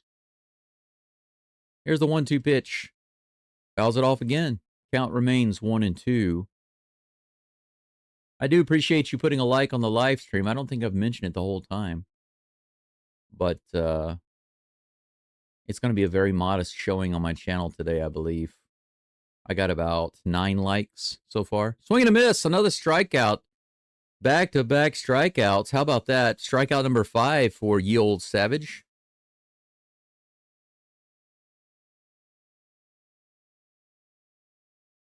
Man. Wow, that was nowhere near the bat right there. He missed that by about 5 inches. 2 down. 2 strikeouts here in the 4th. Andy Pages at the plate. He hits that one straight into the air, into deep right center, but right field is under it. Miles Straw puts it away for out number 3. So 3 up and 3 down. Nice job by Savage in the top of the 4th. So in the 1st and the 4th, he's got 3 up and 3 down. In the 1st inning, he had a strikeout to Ohtani and then 2 ground outs. Yeah, there's that home run by Springer. Yeah, great stuff. They're already putting it into a commercial. That's awesome. And in the 4th inning, Savage comes in with 2 strikeouts and a flyout. So he has a great 1st and 4th. But the 2nd and the 3rd, he gives up 2 runs. Now, that's not a lot, but giving up 2 runs in the first 3 innings, that's not good. However, if you actually look at the amount of guys that he put on base, the walks, and the danger that he was in and getting out of it, you can't complain right now. There's still very much in the game, and he's only up to about 80 pitches. I mean, that's still high, but reasonably, I don't know what his pitch count is. I will admit that. I don't know what his pitch limit is, but if he's a 100-pitch guy or a 110-pitch guy, then he definitely could do 2 more innings. And if Savage could put together 2 more good innings, he could actually pitch all the way through the 6th. If he could keep the Dodgers at 2 runs over the next couple of innings and pitch 6, that would be really, really good. However, my question is, at this point, is the coach really willing to let Savage come in to pitch to the top of the lineup again in the 5th inning? Let's put a poll up. Don't have too many people in the chat, but we'll ask. Okay, will the coach let Ye Old Savage pitch to the let's say to the top of the LA lineup in the 5th? No, Fluharty will be in. Yes. Ooh, excuse me. Yes, they'll let him keep going. And we'll do one more option. No, we'll see a different picture. We'll see a different picture. Okay, there we go. How about that?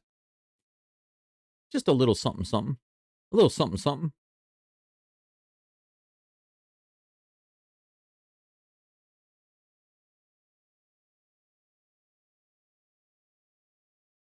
Captain Kirk is at the plate. And thanks that pitch. On the outside edge for strike one. He walked his first at bat. He had a really long at bat. Must have been like a dozen pitches. Fouls that one off. 0-2 is the count. Yeah. Jay said, dang it. Yeah, I saw that. Jay says, I wonder why Tommy is hitting righty versus a righty.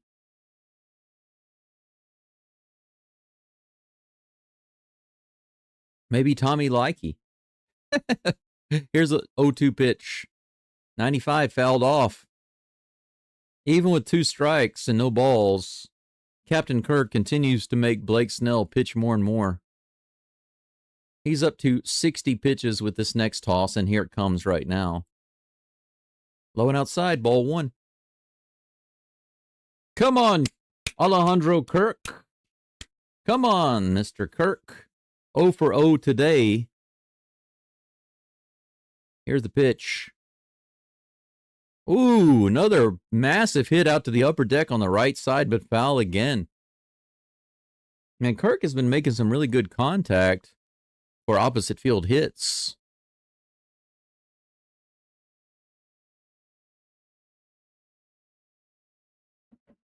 If he gets a hit, it's probably going to be opposite field. Here comes the 1-2 toss. Fouls it off to the opposite field again. The count remains 1-2 with no outs. This is the bottom of the 4th. 62 pitches. Here comes the pitch. Low and in the dirt.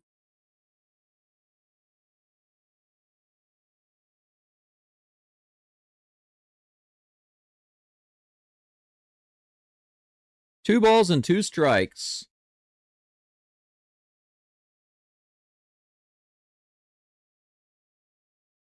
That's hit out to right field. It could be trouble. Into the corner. Off the wall, and it's fair. I told you.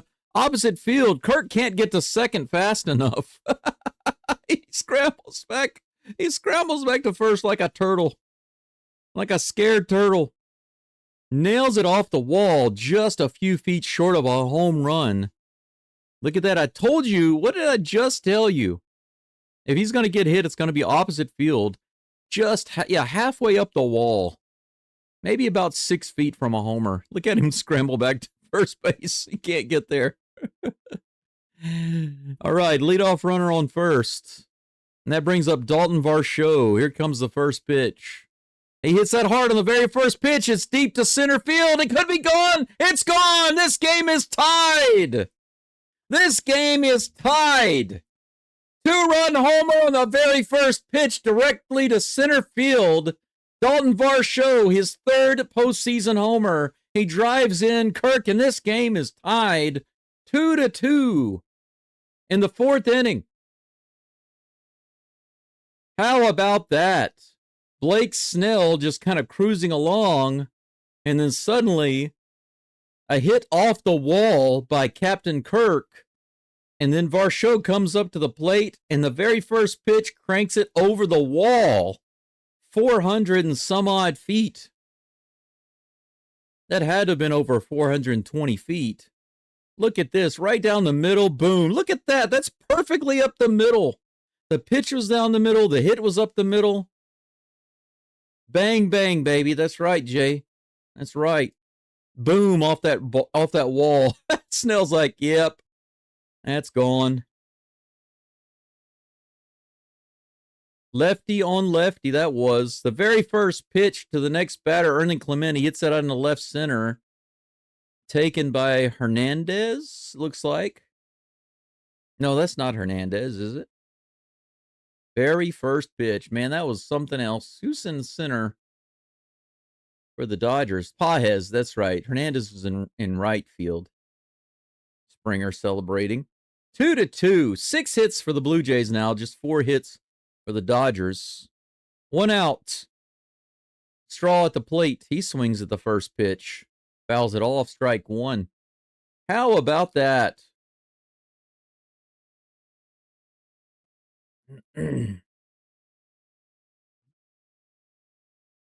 Here comes the 0-1 pitch. That's hit hard into left center field. Looks like it could be down. No, he's able to get there in time. Kiki Hernandez comes in and catches it. He had enough time to run in and grab it, and that's out number 2. The Blue Jays are putting the bat on the ball right now, that's for sure.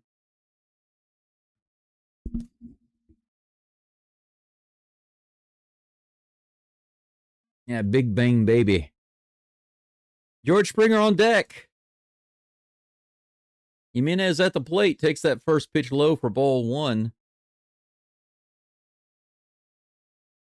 Jimenez struck out on a barely foul tip, a half swing foul tip in the second inning, kind of a cheap strikeout, and he fouls that one off.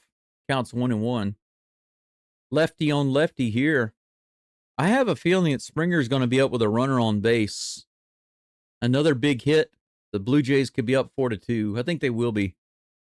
Here comes a 1-1 pitch to Jimenez. Swing and a miss. Nope, don't swing at that one. Okay, now he's like, okay, don't swing at that garbage. 1 ball, 2 strikes. 1 ball, 2 strikes.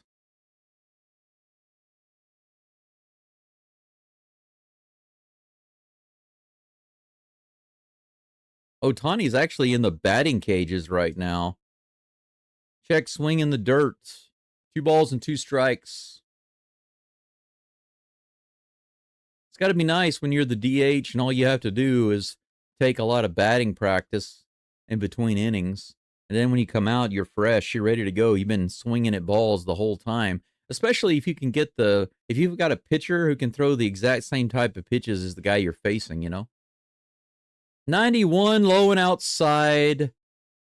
Calls strike 3 on Jimenez. Springer will not come to the plate, but Varsho evens it up with a 2-run shot. He gets the pitch, the gift right down the middle, and he does not waste it. He launches it over the fence in direct center field, a no-doubter. Boom, off the wall. It's 2-2. We are done with 4 innings of baseball, y'all. We go to the top of the 5th. 4 hits for the Dodgers, 6 for the Blue Jays. 2-2, no errors. How about that? I'll be right back. Is my MLB scoreboard working? Yeah, apparently it's not working. It doesn't seem to be working. Let me see if maybe I can refresh it. If it'll work if I refresh it. Nope. Okay. Doesn't matter. All right, I'll be right back. Let's go.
All right, I'm back.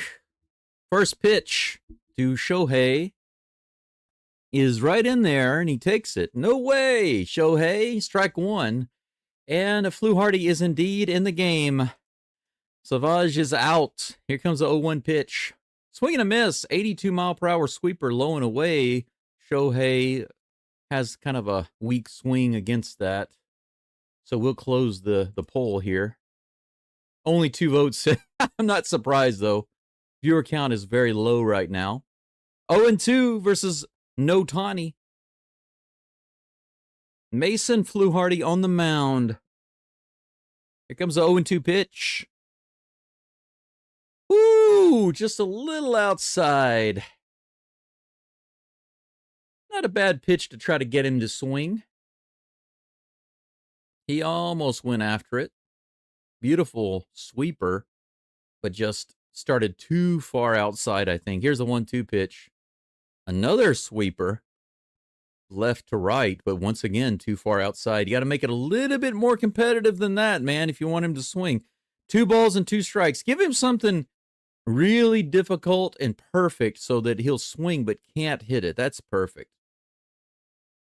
Right in the bottom of the zone, strike 3. Yes! He throws him another sweeper. This time, he throws it in the right spot. He starts off inside. It comes over to the right. It goes over to the right in the bottom of the zone. Strike 3. 2 strikeouts for Ohtani today. Ohtani's 0 for 3. He didn't like that at all.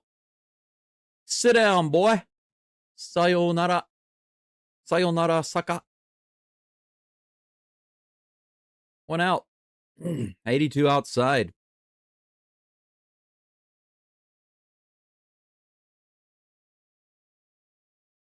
Mookie Betts at the plate with 1 out, nobody on. Here in the top of the 5th. Here comes the toss. Low. 2 balls and no strikes to Betts.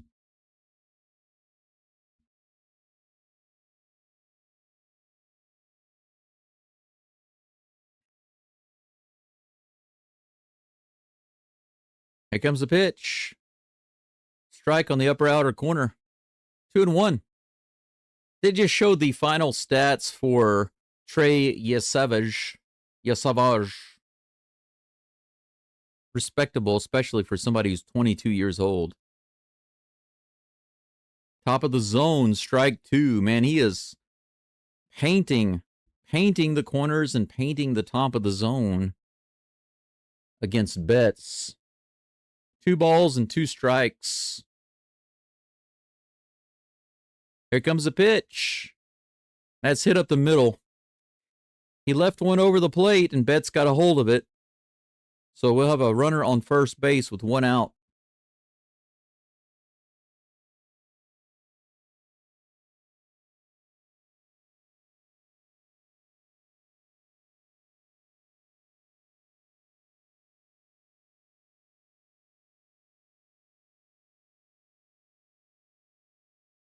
Freddie Freeman comes to the plate. He walked in the 3rd and 0 for 1 so far today. Check swing up and in. They say he didn't swing, so that's ball 1. Runner on first, 1 out. 1 ball, no strikes.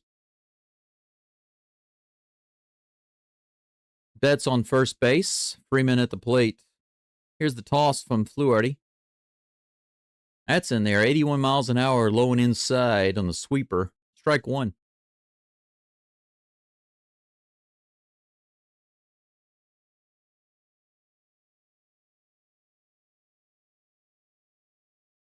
Here comes a 1-1 pitch. Ooh. Off the bat. Thought for a second there it hit his hands. It hit the knob.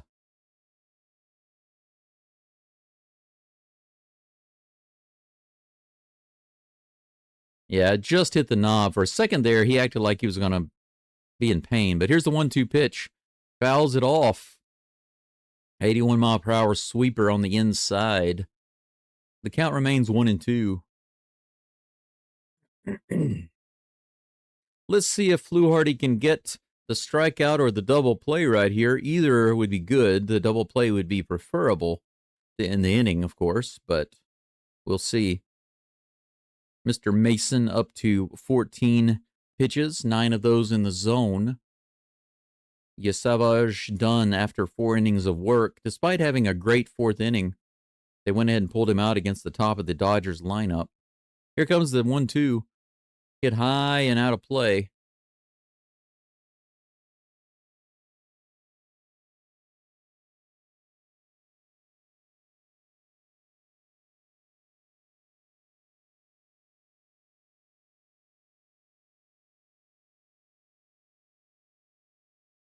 It's interesting that Freeman's parents are both from Canada.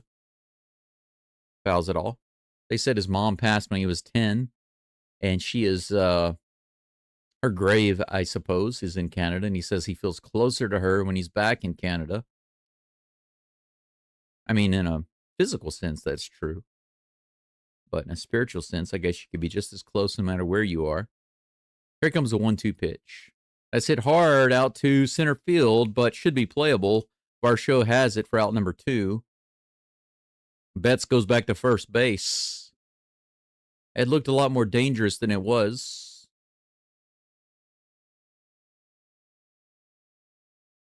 Breaking ball in the middle of the plate. But you can tell by the sound off the bat that Freeman was not able to get it on the sweet part of the bat. He just kind of got it on the thick part of the end of the bat. It looks like that's going to be it for Fluharty. They're not going to let him pitch to Will Smith. And they're going to bring in Hernandez to pitch. So this is where the Blue Jays start playing musical pitchers, I guess. Yeah, I bet. I bet.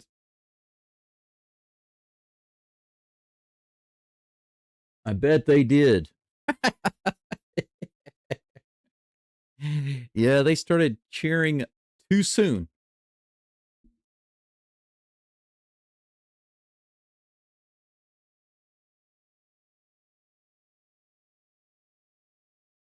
I'll say that Dodgers fans getting let down is music to the ears. All right. If you are a Dodgers fan and you're listening in, I wonder why in the world would you be here? Unless you're just trying to find some place to watch the game. Now, I will not be streaming the game live.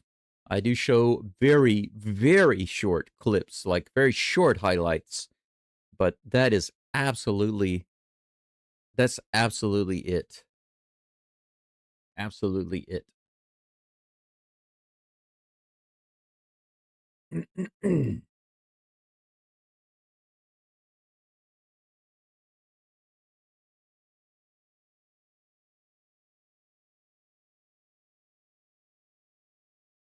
I wonder if I've received any email.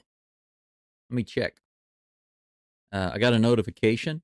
You are now live on your channel. Thank you for that email, YouTube. I love that YouTube sends me that email. Now live on your channel. World Series Game 1 live play-by-play. Thank you for letting me know that, YouTube. I had no idea that I manually clicked. I manually opened my software. I manually selected the broadcast. I manually clicked go live, and I started streaming, and I had no idea that I was streaming live. So thank you for that message. I really appreciate you letting me know, because I had no idea. Maybe I was sleepwalking and didn't know that I was actually live streaming. So I appreciate that update. Big noon Saturday kickoff. UCLA versus number 2 Indiana. Sounds like an upset game to me. UCLA will beat Indiana. What do you think? Okay, here we go. Will Smith at the plate. Hits that very first pitch out into right field, and that should be out number 3.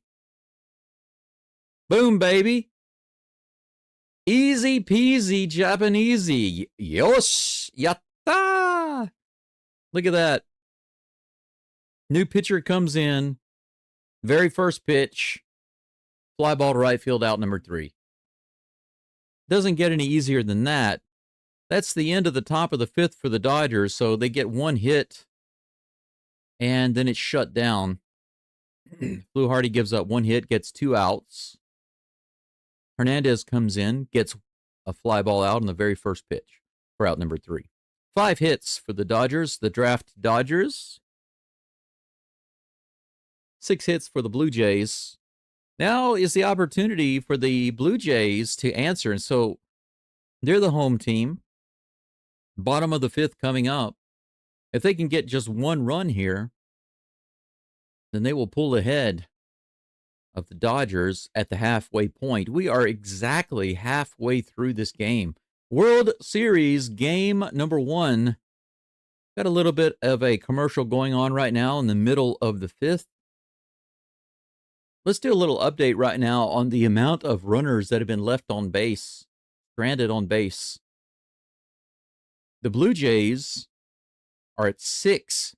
The Dodgers are at 11. How about that? Okay, lobsters lost at sea on base. Let's see here. Dodgers, they got a lot. They got 11. 11. Jays 6.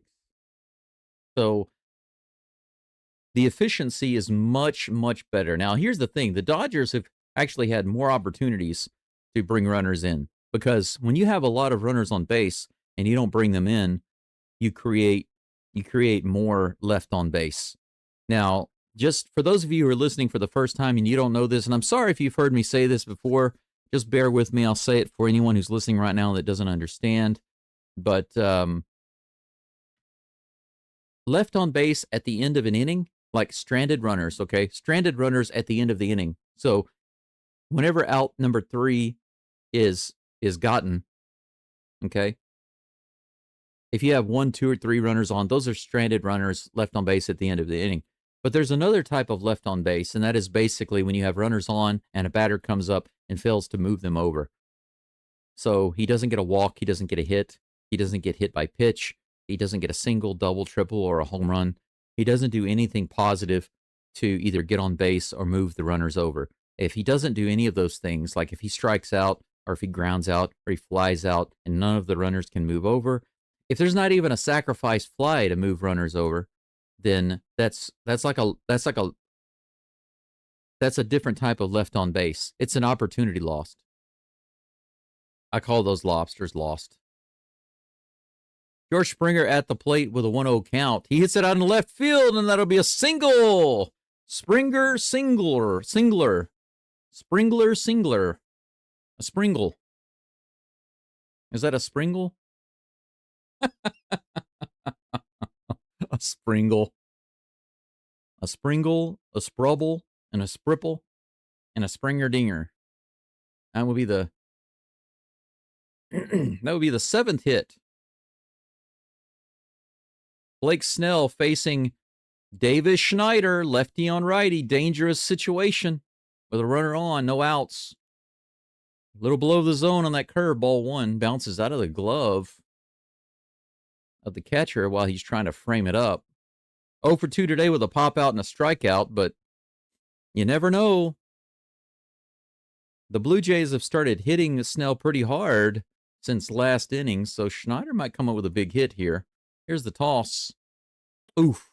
Took that one right down the middle. 86-mile-per-hour changeup. 1-1's the count. Got about 5 people listening in right now. Thank you so much for being here. Here comes a 1-1 count. Pitch from Blake Snell, his 78th of the game.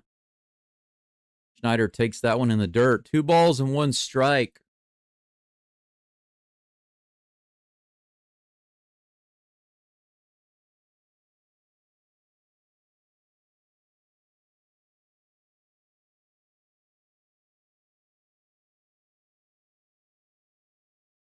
Two balls and 1 strike to Schneider. Here's the toss. Nice curveball on the outside edge. Got lucky with that call. I'm not sure about that one. Schneider isn't either. It was a nice-looking pitch, but I'm not so sure it was a strike. 2 balls and 2 strikes. George Springer on first base with a single. to lead it off. Schneider with the 2-2 count against Snell.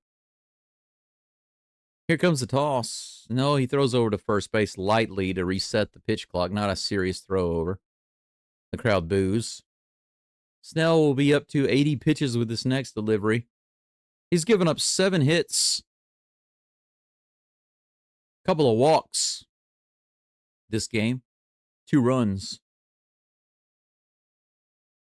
Fouled at the plate on the changeup. Count remains 2-2.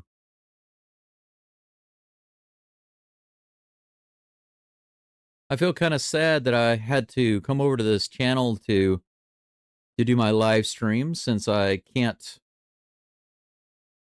reach the same numbers of crowd that I can on my sports channel, but at least I did have a backup. I was able to do the game, keep it going. You know what I'm saying? So thank you for being here. Those of you who are in from my other channel. This is a grounder to the left side. They're going to go for 2. Do they get it? Yes. Schneider falls down as he goes across first base, and that's 2 up and 2 down with that base runner eliminated. Changeup grounded to the left side. Max Muncy easily able to scoop it up and go to second. Look at Schneider take the dive at first base after he hits first. Look at him here. He was trying to stretch it out. Oh, they didn't show him take the face plant. 2 down. But guess what? Vladi is up. 1 swing. That's all we need to take this lead right now. 2 outs, nobody on. Ooh, he does take a cut there. Not a big cut. Strike 1. A walk and a single today. He's 1 for 1. Here comes the toss. Oof, 96 miles an hour at the top of the zone. Strike 2. Vladi didn't like it, but it looked good to me. Here comes the 0-2. That's a broken bat. The broken bat causes him to ground out to the second baseman. A little liner turned into a grounder. Betrayed by the broken bat. That could have been a single up the middle. Would have been, probably. But that's out number 3. Sir Anthony Dominguez probably back up on the mound for the Blue Jays. He only had 1 pitch in the last inning.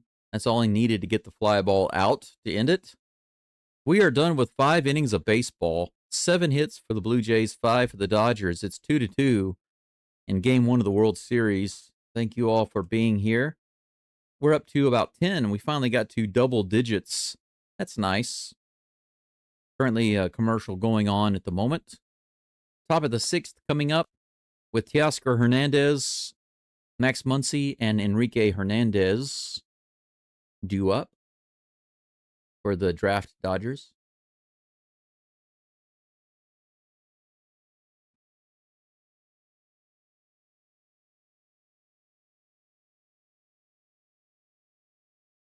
My hands are still cold.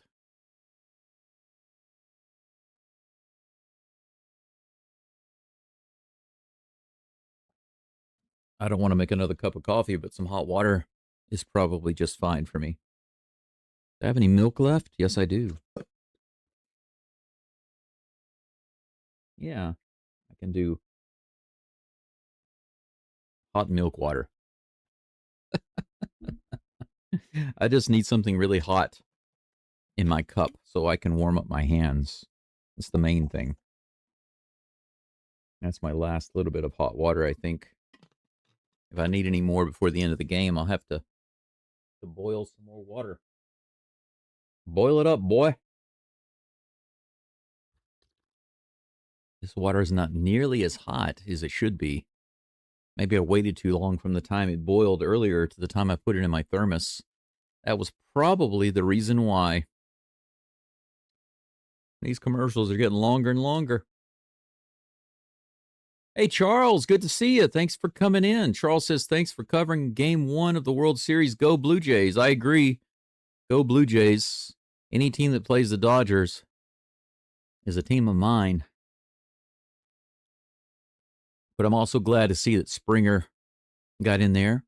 And I'm even happier to see that the Toxic Mariners fans are not able to cheer their home team in the World Series. It's nice to see karma. You know what I'm saying? What goes around comes around.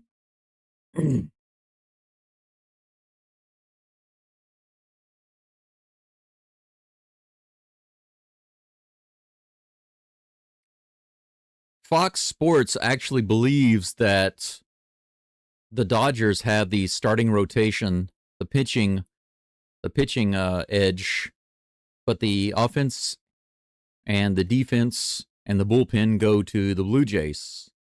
But I think that every edge goes to the Blue Jays. I don't feel like the Dodgers starters are all that great. They've had good success, but I think they've been largely lucky. I don't think that just because they've done well in the postseason that's indicative of their usual performance. You know what I'm saying? First pitch is a foul off. Hernandez versus Dominguez. Here's the toss. Outside, 1 ball, 1 strike.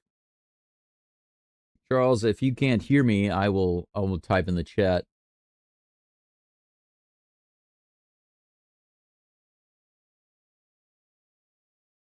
You're very welcome. That's low, ball 2. Let's see. Is the temperature warming up at all yet? What's the high today? Today's high is 17, so it's not going to get to be too warm. It'll still be cool, but not as cool as it is now. Swing and a miss. 97 inside. Good pitch. I need to readjust my chair. I've got a piece of plywood on the floor here because my floor is actually tatami. And so I have to put a piece of 1/2-inch plywood on the floor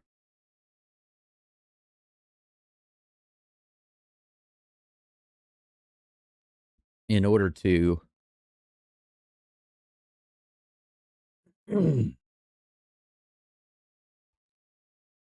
be able to roll my chair around. What in the world's going on here? Okay. All right, the connection to the game is acting up right now. Hang on just a second.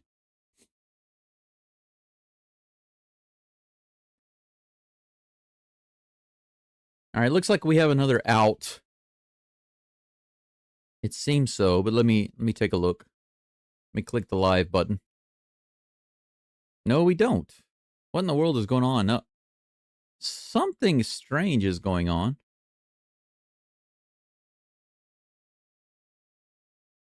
2-0. So Max Muncy comes to the plate. I had some kind of issue there. The live stream just stopped. Not my stream to YouTube, but the game just suddenly stopped, and I had to reload it. It's 2-0 to Muncy. He fouls that one high in the air. Might be playable. It is. There we go.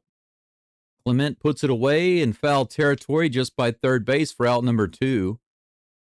2 up and 2 down for Dominguez here in the 6th, the top of the 6th. That brings up Enrique Hernandez. Kiki's flying delivery service. How about Kiki's striking delivery service? That's what I want to see.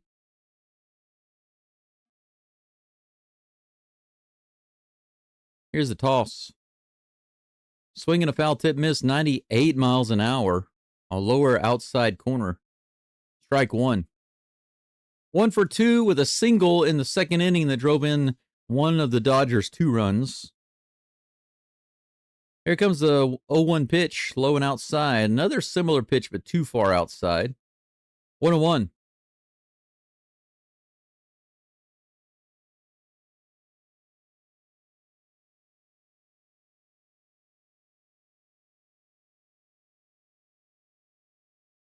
Here comes a 1-1 pitch. Up and in, 98 miles an hour, swing and a miss. Dominguez versus Hernandez. This is the second Dominguez-Hernandez matchup in this inning.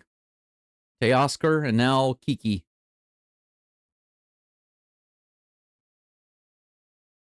One ball, 2 strikes with 2 outs and nobody on.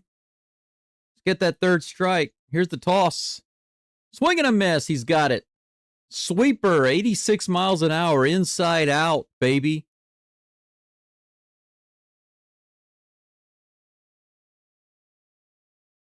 Couple of strikeouts in that inning for Dominguez. How about that? 3 up and 3 down. Nice inning. Seems like a good choice for the coach to take out Trey when he did. Trey Yield Savage after 4 innings. He brought in Fluharty. Fluharty got 2 outs, gave up 1 hit. Then he brought in Mr. Dominguez, Sir Anthony Dominguez. He got that final out in the 5th. And then in the 6th, 3 up and 3 down for Dominguez. Good decision so far by the Toronto Blue Jays head coach, Sir Nasty Dominguez. Yes, that's right. He wasn't very nice. He wasn't very polite. Didn't have that polite Canadian courtesy. These pitchers aren't being very nice, and they aren't being very Canadian. Not. Are they striking them out politely? I wonder. 5 hits for the Dodgers, 7 for the Blue Jays. It's tied up at 2. Bottom of the 6th, yet another opportunity for the Blue Jays to take the lead, something that they really need to do ASAP in order to establish themselves as the front runner in this game and build on that lead. This is the second opportunity. Well, I guess you could say the 4th inning was the first opportunity. After they tied the game up, they could have taken the lead. They could have. They still had a guy on base, but they weren't able to bring him around. But in the 5th, they came up short after a single. They grounded into a double play to eliminate that base runner. But now in the bottom of the 6th, they have a clean inning with their number 1 offensive powerhouse, Bo Bichette, set to lead it off, followed by Alejandro Kirk, who's been really making the pitchers work today, or making Snell work, and Dalton Varsho, who has a big 2-run homer to center field. This is a difficult part of the lineup. Snell is up to 84 pitches. I wonder if they will. Yep, he's going to stay in. I just saw the message on the screen. Snell is going to stay in the game for the Draft Dodgers. Let's get her going. Bottom of the 6th. Yeehaw.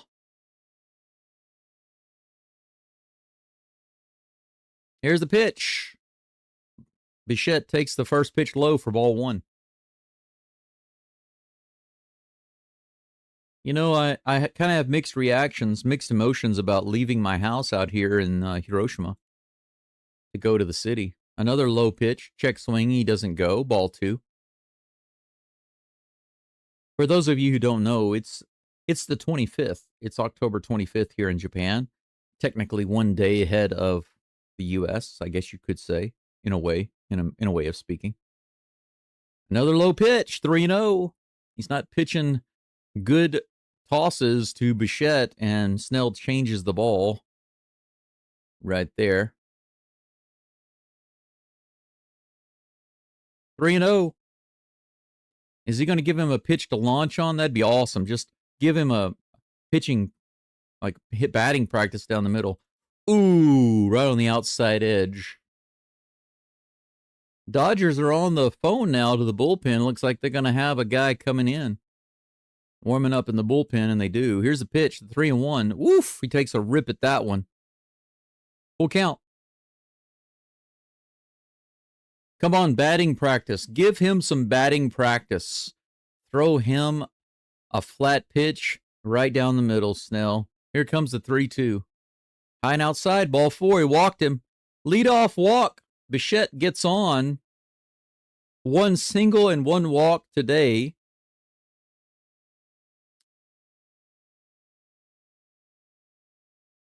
Varsho, Guerrero, Springer, Bichette. Multiple hits today for the Blue Jays against Snell. He's given up 7 in total, and now another walk. That's the third walk of the game for the Blue Jays. They're taking Bichette out and bringing in a pinch runner. So Bichette is done for the day, guys, here in the 6th inning. Wow. It looks like Falefa is on first. Kirk is at the plate. Captain Kirk, here comes the first pitch. It's through on the very first pitch. Falefa might go to third. No, he has to stop at second. It gets through too fast. But Captain Kirk comes through on the very first pitch. How about that? Alejandro Kirk today with a walk and 2 hits. 2 opposite field hits. And now they're going to have a little mound visit. A little powwow on the mound. A little chit-chat, if you will. Is this going to be it for Nate Snell? Or shall they have a discussion and go back to the status quo? We shall see. 91 pitches for Snell. Dalton Varsho is up with 2 runners on, guys and gals. He's got this hit right here, this boom. 109-mile-per-hour home run to dead center field. A no-doubter, well over 400 feet. That's right. Captain Kurtz. Captain's log. Start date October 24th, 2025. I seem to be 2 for 2 with a walk today. The Dodgers don't seem to be able to pitch to me. I'll keep it going as long as I can. 2 runners on with no outs. For the Blue Jays' big RBI hitter of the day, Dalton Varsho. They leave Snell in. Lefty on lefty. Here comes the pitch. Low and outside. He takes that pitch. Varsho hit that homer earlier, if I'm not mistaken, on the very first pitch. Right over the very center field wall.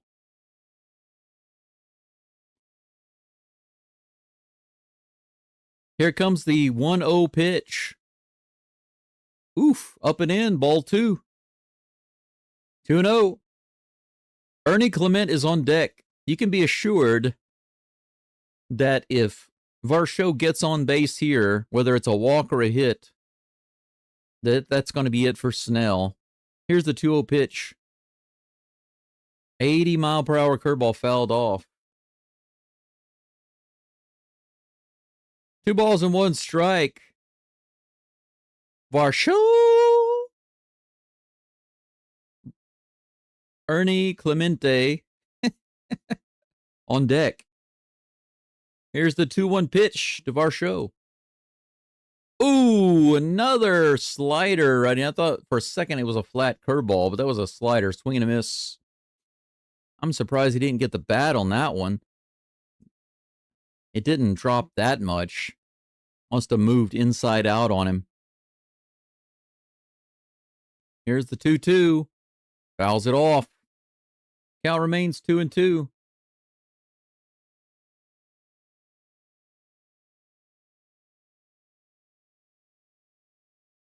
That's interesting. Guerrero Jr., Bichette, and Varsho, their fathers started for the same team. Can you believe that? Here comes another 2-2 pitch from Snell, his 97th of the game. It's in the dirt. Full count. Here we go. Let's go.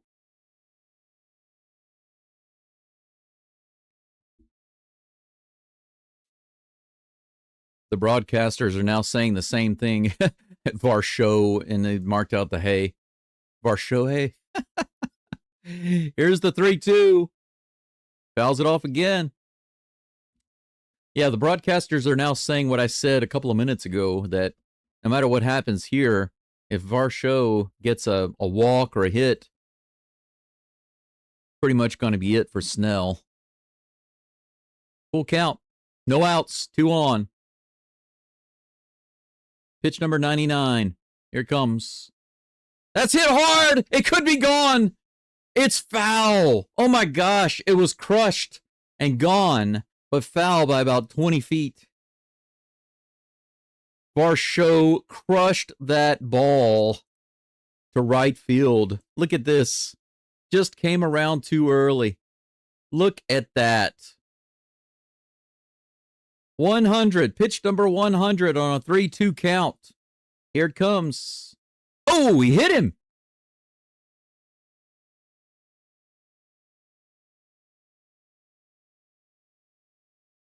That would have been ball 4 either way, but he went at his head. Varsho looks ticked off. Holy freaking cow. What is the deal, man? Look at this. Off his shoulder. Came real close to his face. Snell was going to get pulled out of the game regardless. 100 pitches. His 100th pitch, he hits Varsho on the shoulder after Varsho launches an almost home run off him. And now bases are loaded. As Snell comes out of the game, the crowd boos. Clement is due up. He goes back into the dugout. Wow. What an amazing inning so far.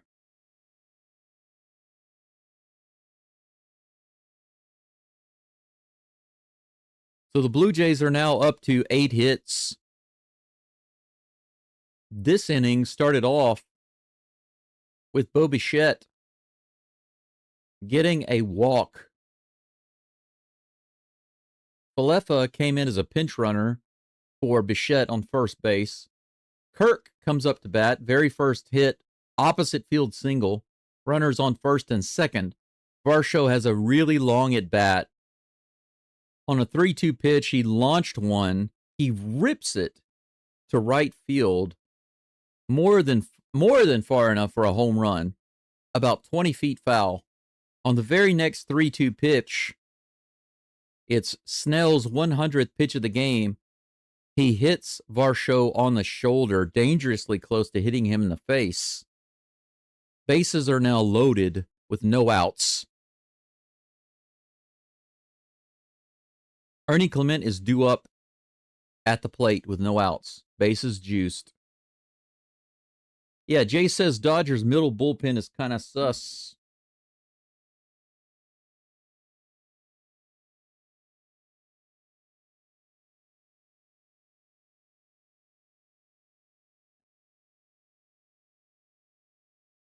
That's basically what I've heard, Jay, is that essentially the Dodgers bullpen is their biggest weakness, and the Blue Jays definitely have them beat in that category. I mean, heck, we've seen that for the past couple of innings. The Blue Jays have been shutting them down with their relief pitchers. And Snell, I mean, up until the 4th inning, Snell was managing to get by, but finally the Blue Jays broke through. A team like the Blue Jays that is leading in the postseason in batting average and in home runs, you just can't keep them down with so-so pitching. Ernie Clement is at the plate, fouls off the first pitch. It looks like Emmett Sheehan is on the mound for the draft Dodgers. 0-1 is the count. Bases juiced. Clement batting .432 in the postseason. He's been tearing it up. Here comes the 0-1 pitch. That's it. Up the middle for a hit that'll score at least 1 run. Blue Jays take the lead. The ball comes in. It's 3-2 with bases loaded. Captain Kirk absolutely cannot score. He's still on third base. The slow, round Altuve, not fast enough. He's got Altuve's height almost. He's almost as short as Altuve, but he's about twice as wide and twice as slow as Altuve. 3-2 Blue Jays. Bases still juiced with no outs. 9 hits now. And Nathan Lucas, a super dangerous hitter, comes to the plate. This is a guy who can deliver big. At the very least, he could add a couple more runs on the board right here. Let's go. This is the inning the Dodgers get blown up. For those of you who've seen that old, I don't know if it's a Ameritrade or E-Trade commercial, whatever it is, from a long, long time ago, many, many years ago, maybe 18 to 20 years ago. I remember seeing the lady on her laptop watching TV, and they put a movie ad on the screen. It said, "This summer, everything gets blowed up." And she looks up at the TV, and it's an advertisement for a terrible movie, and it lists the name of the company who sponsored it. She immediately goes on her E-Trade or whatever and sells the stock in that company. Have you seen that commercial? Swing and a miss. 0-1 to Lucas. 333 in the postseason with a 791 OPS. 7 RBIs. 7 Blue Jays have at least 7 RBIs in the postseason. Foul tip, swing and a miss. Come on now. Righty on lefty, you got to come through. 0-2 is the count. Julio, welcome in. Julio says, yes, thumbs up. Thanks for being here. I got about 11 watching. About the highest number I've had so far in this live stream. Fouls that one off down the first base side. For those of you just joining, you can see on the screen that it's 3-2 Blue Jays in the bottom of the 6th. No outs. No balls and 2 strikes to Nathan Lucas. Emmett Sheehan is on the mound for the draft Dodgers. Righty on lefty. Bases loaded. 0 outs. That's high. Ball 1. I appreciate you being here. Make sure you leave a like on the live stream. 1 ball, 2 strikes with bases juiced. Blue Jays looking for hit number 10. A big hit number 10 right here would be awesome. Here comes the 1-2 toss from Sheehan. In the dirt, low and inside, 2-2. Crowd's on their feet, cheering, clapping. They're saying, that'll do, eh? That'll do. Hey, guys, you want another hit, eh? Let's go for hit number 10, eh? Then I'll grab another beer, eh? Here comes the 2-2. Fouls it off. 96 right in there. Staying alive, staying alive. Staying alive. Nathan Lucas. Lefty against righty. 2 balls and 2 strikes. Here comes the toss. Outside, full count. Good at bat by Lucas. He started off 0-2. Fouled some off. Took some balls, and now it's a full count. Here comes the full count pitch. Hit number 10. He hits that high in the air, and will that be in play? Muncy doesn't have the room. Nice. So we'll have another 3-2 pitch. That was probably about 6 feet out of play. Looks like it might have hit the net over there, the net to protect the ye old crowd.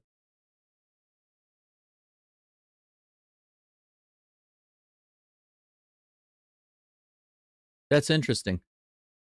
28 foul balls in this game by the Blue Jays. They've been really putting the bat on the ball. Here comes another 3-2. Inside, ball 4. He walked in a run. How about that?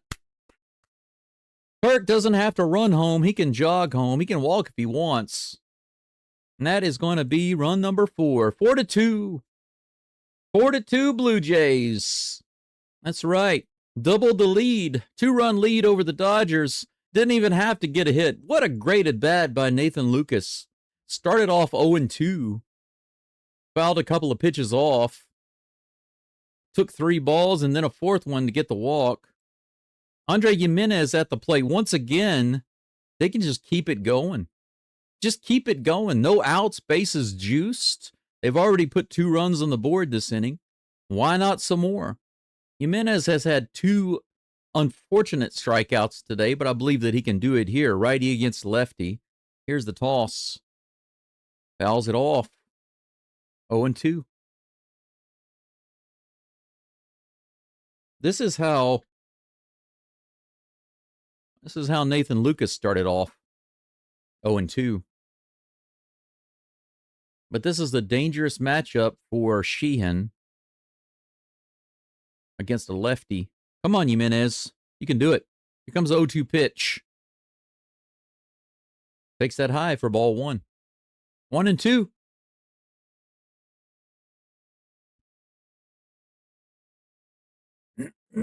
Bring all of these lobsters home. Don't lose them. You got them all in the boat. You got the boat full right now. Let's bring them all home. Here comes the 1-2 pitch. That's a base hit to right field. That's going to score at least one more if our show comes home. 5-2. That's right. Just keep it going. Keep it going. Single, walk, single. That's right. 5-2. 10 hits now for the Blue Jays. What are the Dodgers going to do? How are they going to get out of this? I told you, man. I told you could do it. I believe in Jimenez, and he puts it right through on the line drive to right field. That's right. Keep her going. Keep her going. They've doubled the Dodgers' hits. 10 for the Blue Jays, 5 for the Dodgers. It's 5-2 in the 6th inning with no sign of this inning stopping. And now the pitching coach is out on the mound with the catcher and Sheehan. And guess who's up at the plate? Come on, Springer. George Springer. How about another Springer dinger? Come on, cap off this game 1. Destroy the Dodgers with a grand slam. Take away all that attention from the Dodgers and Shohei Ohtani and all of their big budget spending. Bring back some of that Astros spirit and burn these Dodgers. 2 for 3 today with a couple of singles. How about a first pitch grand slam dinger, George Springer? Here comes the first pitch. Ground ball to the left side. They're going to go home and get the force, and that's all. Out number 1. Springer gets on with a fielder's choice.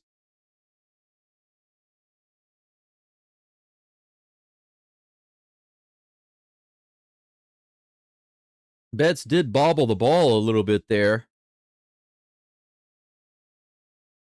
He could have gone for a double play if he hadn't bobbled the ball, but he had no choice but to go home and get the 1 out. He got lucky. Got lucky. They could have gone home quicker. He could have gone home quicker. They might have been able to go to another base and get a double play, but that's just 1 down. And guess what? That might be it for Sheehan because Addison Barger is now pinch hitting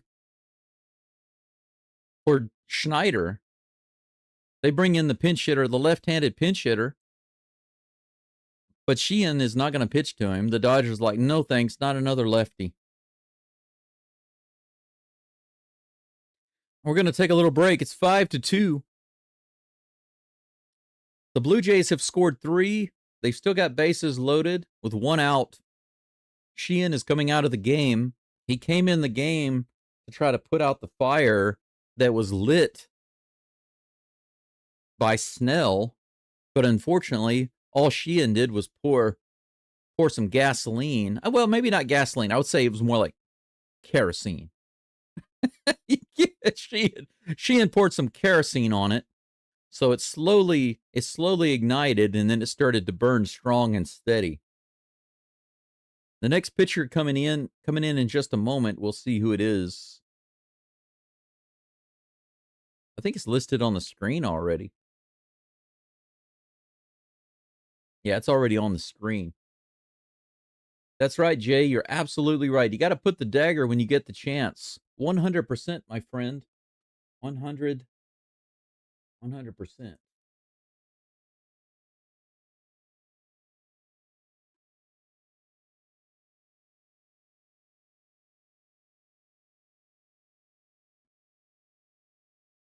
Put the pedal to the metal.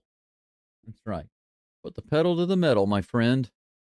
This is where you just can't let up. You absolutely can't let up. And you know what? If you can slip the dagger in one time, you can't be content with that. You got to keep jabbing. You got to keep jabbing, keep jabbing, keep jabbing. Have you ever heard of those attacks where somebody attacks another person, and it's usually like a family or a relationship issue where with one person, like a wife or a husband, attacks the other, or boyfriend, girlfriend, or another family member or something, for some reason, these passion attacks where they stab them over and over and over again and slice them, and they wind up having like dozens of gashes and cuts and gouges or whatever, and they still survive, you know? So it's kind of the same thing with baseball. I hate to be so graphic, but it is the same thing with the baseball. You really need to keep slicing and stabbing because they can survive it, you know? It's baseball. You got to do as much damage as you can. Barger fouls off that second pitch. It's 1-1. Anthony Banda is in the game for the Dodgers. Thank you all for watching. I appreciate you. Please leave a like on the live stream if you don't mind. Here comes the 1-1 pitch. Low and outside, ball 2. Bases are loaded. Let's keep it going. Keep the fire going. Runners on first, second, and third. 1 out. Here's the 2-1 pitch from Banda. Barger hits it really hard. It could be a grand slam. It's all the way back. It's gone. It's gone. Grand slam. Grand slam. How about that? Grand slam, Addison Barger off of Anthony Banda. This game is blown up 9-2. 9-2. How about that? Hey, Glenn. Thanks for... Man, you stopped in at the right time. Grand slam by the Blue Jays. Addison Barger, the pinch hit. They bring in a pinch hitter. The Dodgers say, let's switch pitchers. Big mistake. Big mistake. Grand slam, 4 runs, 7-run 6th inning. The Blue Jays are destroying the draft Dodgers in Game 1 of the World Series, 9-2. Breaking ball high. Varsho crushes it. I'm sorry, not Varsho. Barger. A Barger barrage. Barger barrage to deep right field. They knew it instantly. It's gone. Glenn says, I caught the grand slam. Yay, good for you. Springer didn't get the grand slam, but he was on base. There we go, baby. Make it hurt. I want to see those tears in LA. This is what I'm talking about. Toronto, the Toronto Springers. Everybody's getting a Springer dinger. Base is empty now with 1 out. Vladimir at the plate. He hits this one out into center field. It could drop. It does. The inning is still going. A single for Guerrero. Back-to-back hits off of Banda. Oh, Canada. That's right, Jay. There's the dagger. That's like 4 stabs from the dagger.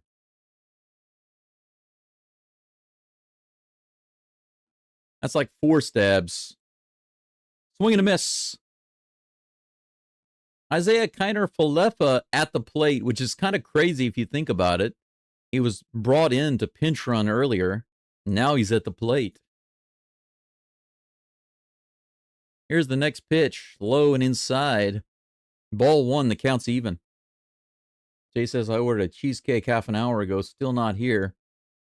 Must be really busy.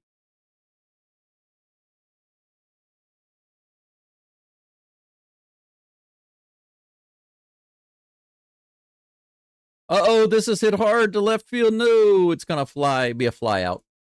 Out number 2. He flies out. Guerrero stays on first base. The crowd reacted so strongly there. The energy is up. It was a high fly ball, but not deep enough. Alejandro Kirk comes to the plate. Draws his strategy in the dirt. 2 for 2. With a walk. Couple of singles. Scored twice. It seems that when Captain Kirk gets on base, he scores a run every time. Here's the pitch. Low, ball 1. Quiet. Maybe your cheesecake will come now.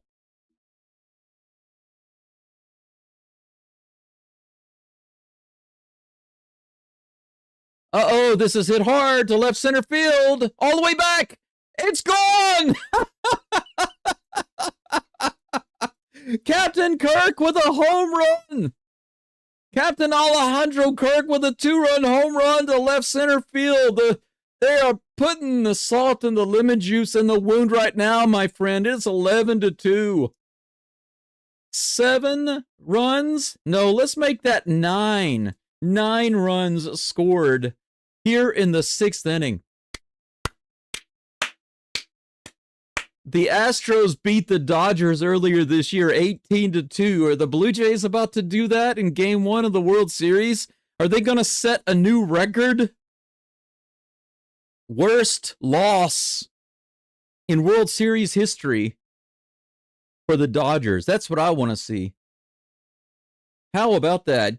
Good job, Captain Kirk. Captain's long start date, October 24th, 2025. I am 3 for 3 with a home run, 2 singles, 3 runs scored, a few RBIs, and 1 walk. Fly ball to left field by Varsho, but a grand slam by Barger. Another 2-run shot by Kirk. Oh, look, they're crying like the Seattle fans. Yeah, this is what it's like when you play a lesser team. You know, I've said it all season long. The American League has gotten a lot of crap, especially divisions like the AL West, you know, where the Astros, the Rangers, and the Mariners, they were basically saying, oh, nobody wants this division. They're just battling for the bottom. You know, who wants the division? Nobody will take it. Nobody will take the division. It's like, but my feeling has been that the AL teams aren't terrible. It's just that within the division, they have a lot of battling going on. Within the whole American League, rather. Within the whole American League, they have a lot of battling going on. But the whole season, I felt like that they were superior to the National League. That was just my feeling. Because every time you take a team like the Astros, which you could say they played very mediocre overall, considering the amount of injuries they had and the minor league guys that they had for the first of the year, they actually got up to a 10-game lead in their division, and then they wound up tying with the Tigers to lose their playoff spot at the end of the season. And I think they wound up with, 86, 87 wins. They didn't even get to 90 wins. And, but if you go back and you look at how the Astros performed against these really tough National League teams, they basically owned them. They destroyed the Dodgers, and the Dodgers went on a massive skid for a long time after that. I think that they affected the Dodgers in a very real mental and emotional way, because the Dodgers just really started to slide after that. I mean, July 4th, Independence Day, in Dodger Stadium, with a scheduled fireworks show and an international audience, the Astros destroyed the Dodgers 18-2. That's crazy. And they swept the series, and the Dodgers didn't stand a chance in any of those games. They were completely destroyed by the Astros. The Astros, who wound up missing the postseason. And the Blue Jays, which are a team that didn't own the Astros and the Blue Jays were pretty evenly matched during the season. I wouldn't say that either team had a massive edge. The Astros were able to hold their own, and despite the injuries, despite the trouble with their pitching rotation, the missing guys, just the nonstop problems that the Astros had all year, despite that, they were still able to kind of hold their own. And now here we are, the Blue Jays destroying the Dodgers in the 6th inning, now in the top of the 7th. 11-2. Tommy Edman is at the plate facing Braden Fisher, the new pitcher for the Blue Jays. 96 high and outside. I'm very, very, very happy about this result. I'm sorry, but I just can't stand the Dodgers. Sorry, not sorry. Low and inside. Ball 3-0.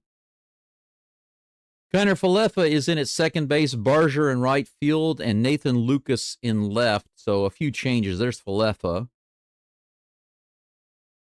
Here comes the next 3-0 pitch. That's outside. A 4-pitch walk. Don't start off like that, Fisher. 13 hits for the Blue Jays, 5 for the Dodgers, and now that's walk number 4 for the Dodgers. They have a runner on first base with no outs.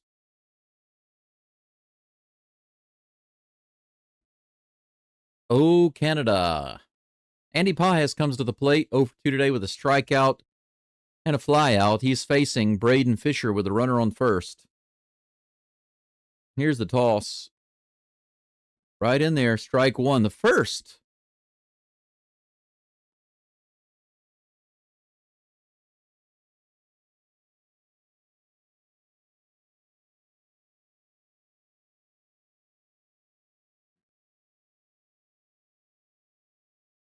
This is what I was going to say earlier to you, Jay. Maybe the reason your cheesecake was on delay is because whenever the Blue Jays started scoring a lot of runs, all of the Dodger fans at the same time started requesting their bill. And so they're trying to sort that out, and that's why your cheesecake is taking so long. Fouled off. 1 ball and 2 strikes to Mr. Pages.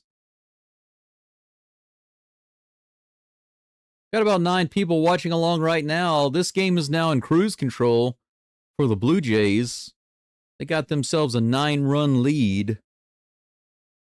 Here's the pitch. A little high on the curveball. 2-2. Wow. What a game. What a game. I believe we got a strikeout on the way. Here's the pitch. That's it. Strike him out. Right in there. Pages goes down, and that's out number 1. Runner on first with Ohtani coming to the plate. Ohtani is 0 for 1,000 today. No walk, no hit, no nothing. Couple of strikeouts, though. He and Hernandez and Pages have struck out 2 times each. 0 for 3. Here comes the first pitch. Righty on lefty. Here's the pitch. Nice curveball. Drops it right in there for strike 1. Glenn says there were 15 watching when I arrived, and it dropped 8. Somebody left after the grand slam. I'm sure 15 would be like the high on this channel. Glenn, I'm not getting a lot of traction over here. I mean, it's for obvious reasons. You know, I'm not getting... I don't often post on this channel. And I'm losing a lot of views. I probably would be up to over 100 viewers easily right now. 1 ball, 1 strike to Ohtani. Here comes the toss. Nice. 87 mile per hour in the top of the zone. Strike 2. 1 ball, 2 strikes. Unfortunately, a lot of my regular crowd from my Geaux channel, they might not see my community post where I put the link to this video. Plus, I probably am not getting recommended so much by YouTube, so I'm not gonna have too many viewers today, I think. Here's the 1-2 pitch. It's hit hard into right field. Shohei is hilarious. He fouls it off. A line drive into right field, and he's like, oh no, sorry, be careful. 1 ball, 2 strikes. Here comes the toss. That's hit high into the air. Should be a fly ball out, or is it going to float over the fence? It's gone. Wow, I thought that was a fly ball. That was a huge vertical shot. A 2-run homer by Shohei Ohtani. So Ohtani finally pulls one off, pulls one out of his back pocket, puts 2 more runs on the board for the Dodgers. It's 11-4. Braden Fisher has not had a very good outing this inning with a leadoff 4-pitch walk. And he puts one right across the knees, and Ohtani doesn't let it go by. Can't throw a pitch like, man, that was almost up to the roof. Can't throw a pitch like that to Ohtani. Sorry. Luckily for the big lead there, but that's why Braden Fisher probably isn't going to see too many innings in this series. Not unless the Blue Jays go up by a significant sum like they did today. Bassett is now warming up in the bullpen for the Blue Jays. 0-2 now is the count against Mookie Betts. Here comes the pitch in the dirt. 1 ball, 2 strikes, 1 out. A walk, a single, and a run scored today. 302 in the postseason, but today, just 1 single. Yeah, it was a dome scraper. I didn't think that was going to get out because of that. 89, they say he went around the bottom of the zone. Check swing by Betts. His extra large gold chain probably pulled his bat around and made him go a little too far. Strike 3, out number 2. The gold chain, man. You got to get rid of the gold chain. It's holding you back. Let's see where this bat winds up at. Yeah, maybe just a little too far. Freeman at the plate with 2 outs and nobody on. Swinging a foul tip miss, strike 1.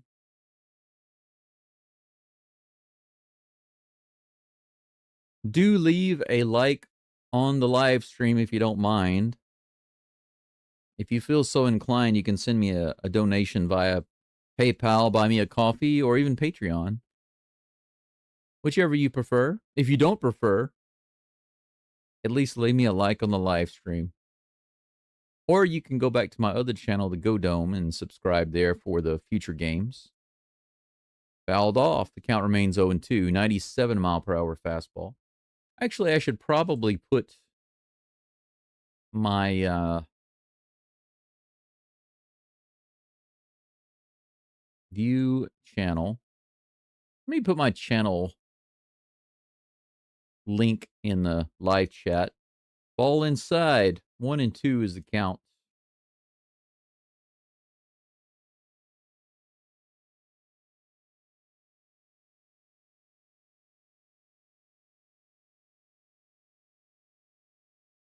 There we go. That's my main sports channel for those of you who are interested. This is hit high in the air. That's a fly ball. Right field. Put away by Barger. And that's out number 3. So Fisher does give up a walk, a 4-pitch walk, and a home run to Ohtani. Luckily for the Blue Jays, even though they have given up 4 runs, they destroyed the Dodgers in the 6th inning with 9. So they are up by 7 runs right now. It's 11-4. Anthony Banda was on the mound for the Dodgers. Not sure if he will be on the mound for the Dodgers in the bottom of the 7th, but we'll see. Blue Jays will be up to bat at least 2 more times. Most likely not necessarily, they probably won't need to bat. It probably won't be necessary for them to bat in the 9th. Just a feeling. Ernie Clement is due up, followed by Nathan Lucas and Andre Jimenez. Let me pin this in the chat. Replaced my pin message there. For those of you who are interested in my sports play-by-play channel, you can follow this link over. This is the Go Dome. And the Go Dome is my sports play-by-play channel. That's all I do there, basically, is Houston-related and sports-related stuff. Now, I started the channel off last year in the middle of the summer when the baseball season was halfway over, covering the Houston Astros games. Justin Robleski is now in the game for the Dodgers. He'll be pitching against Ernie Clement. But I started my channel live streaming the Astros play-by-play last year, halfway through the season. And between the end of the season last year, when they played the Tigers and got kicked out via 2 games in the wild card series, immediately after that, I didn't do anything on my channel at all until March. My channel was dead.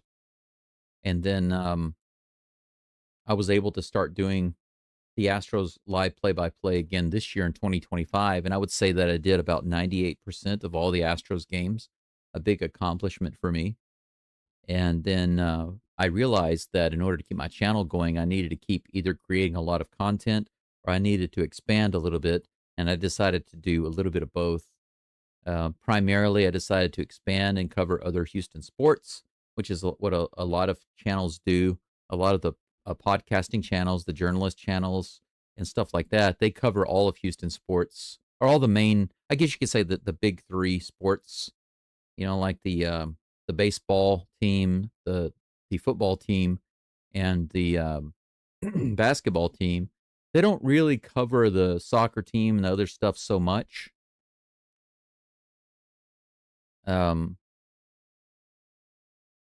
I probably will not be covering soccer or anything else like that in Houston. I'm definitely not interested in covering the women's basketball. It's just not my thing. Robleski on the mound. First pitch was in there for strike one. Clement swings at the second pitch above the zone. Foul tip, strike two. 0-2 is the count.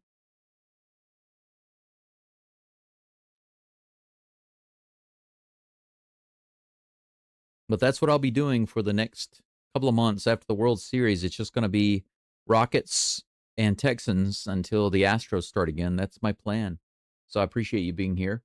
You can go check out that channel and subscribe if you're into that.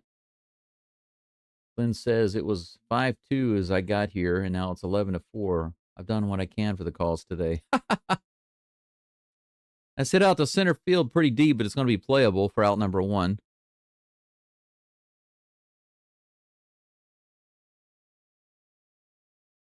Hernandez puts that away. And that brings up Nathan Lucas to the plate with one down, nobody on.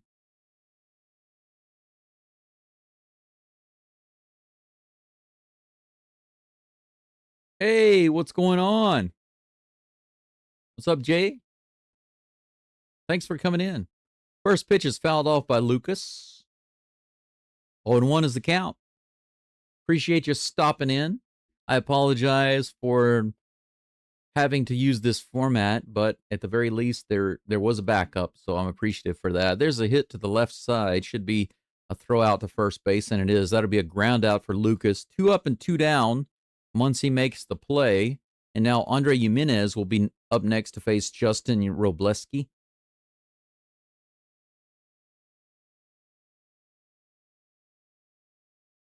Big RBI single in the 6th inning. The big inning for the Blue Jays, scoring 9 runs last inning. That was crazy. Just blew it up, kept it going. Yeah, you're right. I didn't even know his name was pronounced Lucas. I was calling him Lukes until I heard it in the broadcast, and I was like, oh, yeah, that's actually Lucas. 95 above the zone. 3-0 is the count against Jimenez. No good pitches to swing at so far. Here's the 3-0. Right in there, 95 miles an hour. 3-1.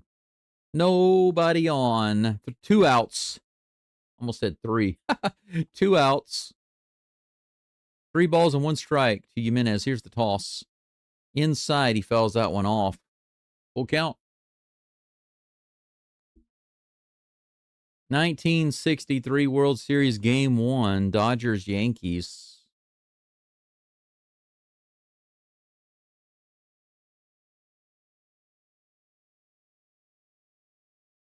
Four-game sweep. Sandy Koufax. Didn't he pitch Game 1 and Game 4, Sandy Koufax? The Dodgers are 1-11 on the road in World Series Game 1. That's hilarious. Full count to Jimenez. Fouls that one off. 2 outs, nobody on. Yeah, it doesn't matter if you hit a home run, you're still going to lose. Ground ball up the middle should be a playable ball, and it is. Ground out. Robleski gets 1, 2, 3. Man, but the Blue Jays have just lit it up. That 6th inning was killer. That was not just a dagger to the Dodgers. That was multiple daggers. That was stabbing the corpse right there. Stabbing the corpse. Shohei Ohtani's 2-run homer in the 7th was kind of like using the defibrillator on a corpse. It's been dead for, I don't know, a couple of weeks. It's already started to decompose, and they tried to resurrect it. Didn't work, obviously. 11-4, going into the top of the 8th. We are finished with 7 innings of ball. Top of the 8th. Will Smith is due up at the plate, followed by Teoscar Hernandez and Max Muncy, assuming there are no pinch-hitting changes, but we will see. Will Smith is batting where in the lineup? 4th, middle of the batting order. More than likely, Braden Fisher is done. That's right. Chris Bassett will be in the game. Should have a pitching change. Chris Bassett will be facing Will Smith. Come on, BJs, says Jay. Let's make it 21-4. Go Springer. Yeah, I'd love to see 21-4. What I'd really like to see, what is the worst World Series loss in history? The worst World Series lost in history. No, not the worst. Largest World Series loss in history. Biggest loss.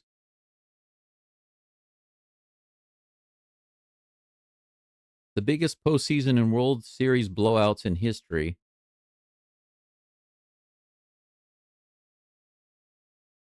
Biggest postseason blowouts. ALDS Game 4. 23-7 Red Sox over the Indians. Let's scroll down. Biggest World Series blowouts in MLB history. 18-4 Yankees over the Giants. And that was 1936. Okay, there you go. So 18-4 in 1936. All right, still on commercial break. Okay, I didn't miss anything. That's good. So there you go, guys and gals. 18-4 is the worst World Series blowout in history. Happened in 1936. 94 in the bottom of the zone. Strike 1 to Will Smith. Bassett on the mound for the Blue Jays. If the Blue Jays can hold the Dodgers here and put up 8 more runs, they'll break the record. Biggest World Series win in history. That record is 89 years old. Can you believe that? 18-4, 15-2. And they're getting close. High and outside. 1 ball, 2 strikes to Will Smith. Got about a dozen people following along right now. And thanks, Glenn, by the way, if you're not listening in. Thanks for doing what you could. Have a good day, sir. Bouncer to first base side. Guerrero takes it himself and steps on the bag. Out number 1. Easy peasy. 1 up and 1 down. Teoscar Hernandez coming to the plate in just a moment.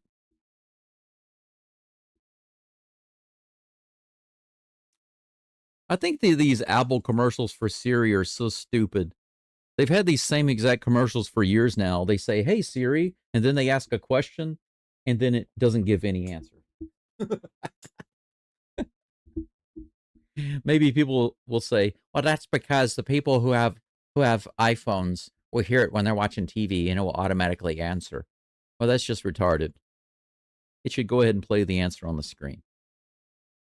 Show how Siri works instead of making it seem like Siri doesn't work too well, because that's what it looks like to me. 74 in the lower outside corner. Sweeper gets a strike one to Hernandez. I did everything that I could do. I struck out a couple of times. I got a homer, and we're still down by about 1,000 runs. 91 outside, swing and a miss. 0-2. Come on, son. Strike out. You know you wanna. You know you wanna. One out, nobody on. Top of the 8th. Dodgers down to just 5 outs.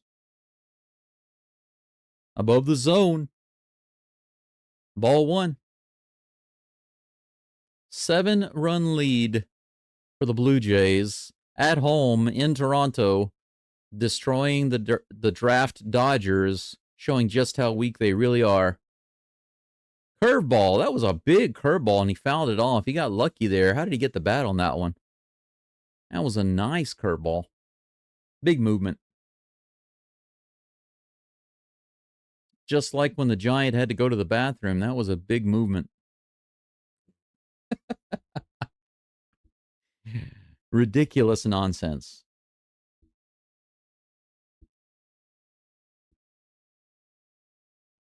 One ball, 2 strikes. Here's the toss. Whoa, way inside. Thought for a second there that was going to hit him. 2 balls and 2 strikes. 1 out.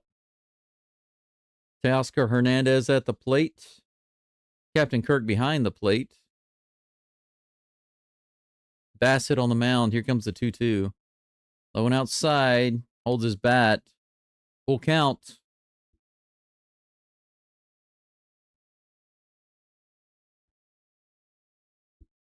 They said that Gosman is scheduled to be on the mound tomorrow for the Blue Jays. It worked out for the Jays today to start Ye Old Savage. Here's the full count pitch in the dirt, ball 4, so he walked him. But that brings up Max Muncy with an opportunity for a double play. Yoshinobu Yamamoto is going to be on the mound tomorrow for the Dodgers. This is another one of those times where the Dodgers think that they have the upper hand by bringing in a pitcher that they think is lights out, but he's going to be lit up tomorrow. Just like the Blue Jays lit up the Dodgers pitchers today. It's going to happen again tomorrow. Mark my words. 93 on the inside corner. Strike 1 to Muncy. 1 for 3 with a single today.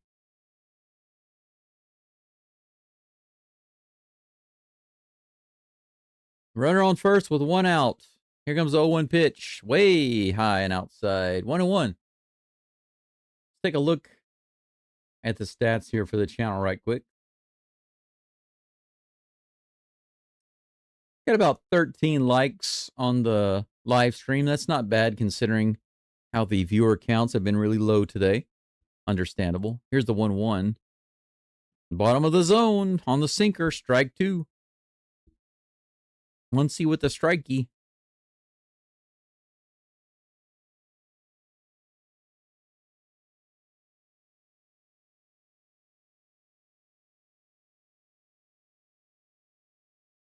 Been a long time since they've had a World Series championship. Fouls it off. Count remains 1-2. Talking about the Blue Jays, by the way. Of course. Dodgers don't deserve to ever have another championship. This dude looks like the Mad Hatter, right? 1 ball, 2 strikes. Here comes a pitch. Above the zone. 2-2. Crowd wanted that one, but it was just too high. Too high.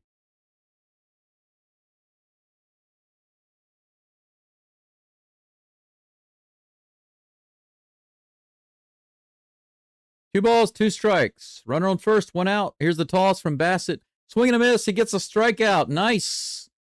Or as the students here say, nice boru. Nice boru. Or nice. Showing some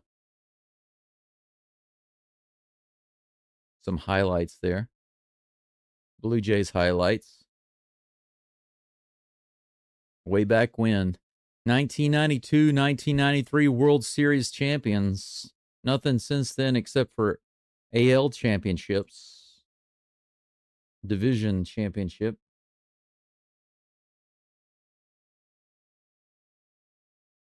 Kiki Hernandez takes the first pitch for strike one. 2 outs, runner on first. Chris Bassett on the mound. Here comes the 0-1 toss. Up and inside, 1-1. Jay says, I'll listen to Mariners blog fan crying about Springer as a cheater, saying that LA was going to annihilate Jays.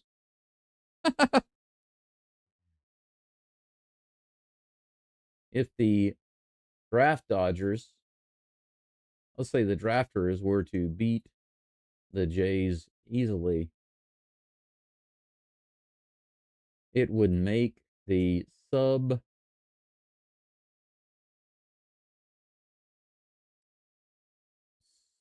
Mariners look worse. That's right. Here's the next pitch.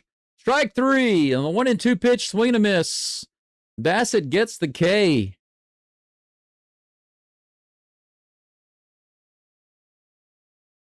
Yeah, it's nice to see most of the Canadian crowd cheering and loving it and just having fun. I did see one guy crying when the Blue Jays were scoring a ton of runs. That makes a little more sense. You know, instead of like the Mariners tying it up in the 7th inning in a low-scoring game and many people in the stands crying over that. That was ridiculous to me. That was definitely Soyaddle Mariners. Definitely Soyaddle Mariners. But one guy crying in the stands when the Blue Jays are just going run after run after run and just destroying the Dodgers in the 6th. Okay, tears of joy, I can accept that. Because that guy was clearly happy. He was clearly very happy. But the other guy that I saw on the stand, I posted a short on my channel where he's just standing there crying like a baby. And his girlfriend or his wife or whoever she is, she's like, come here, come here. She hugs him. So she's the one that has to be the man. And the game wasn't even over. They hadn't even taken the lead. They didn't win the game. They didn't win the series. They just tied it up in the 7th in one particular game. And he was already crying like they'd won the series and they were going to the World Series. I mean, why? I don't get it. You know, if I'm watching Altuve and he comes to the plate, it's the 7th inning. The Astros are down by 1 run. And Altuve gets a single and drives in 1 run to tie it up in the 7th. Yes, I'll be excited and I'll be happy for that and I will cheer.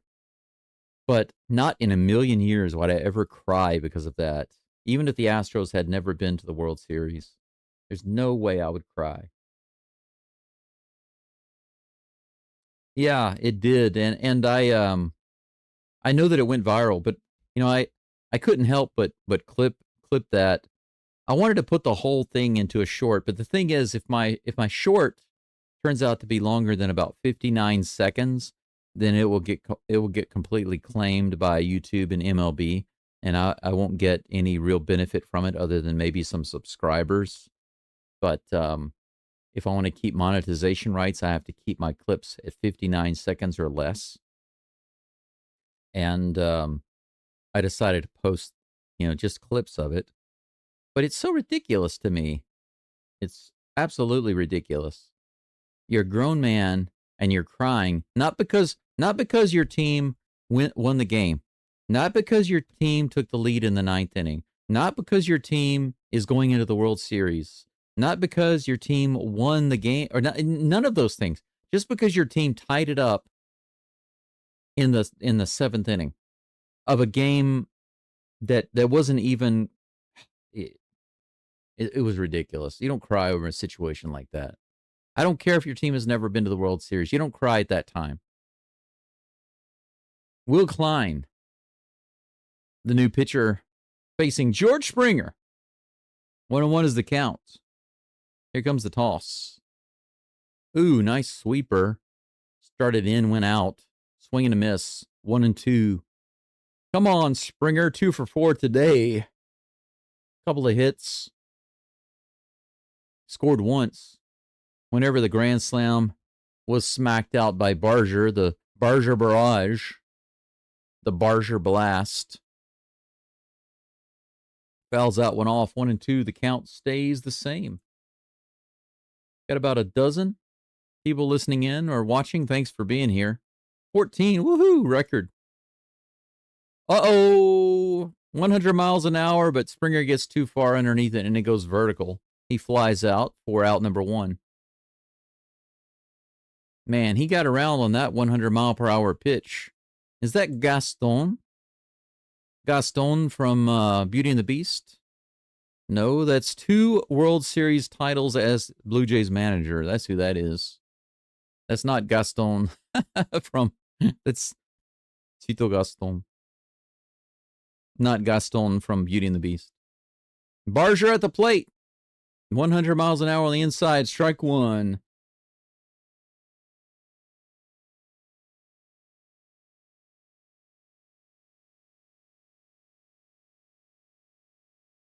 Hey, the Dodgers have a cheater too. Don't you know that? There are lots of cheaters. Mookie Betts is a cheater. Do you remember that? Dodgers got several cheaters on their team. And even if Springer did cheat, where's your evidence that he's been cheating since then? Don't be stupid. People like you just leave retarded comments on the channel. So see you later. I don't tolerate nonsensical people like you. Here's a pitch. 99 miles an hour right in there to Guerrero Jr.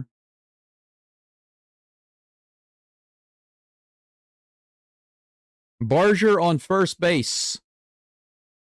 Guerrero at the plate with 1 out. Bottom of the 8th. Here's the pitch. Fouled off, 99. 0 and 2's the count.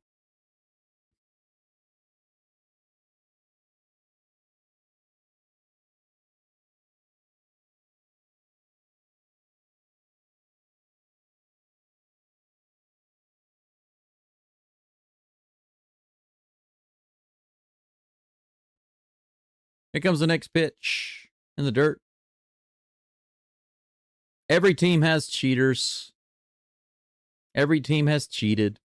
They just decided to put the Astros up on a cross, and now everybody's too stupid to let it go. You're talking about something that was 8 years ago.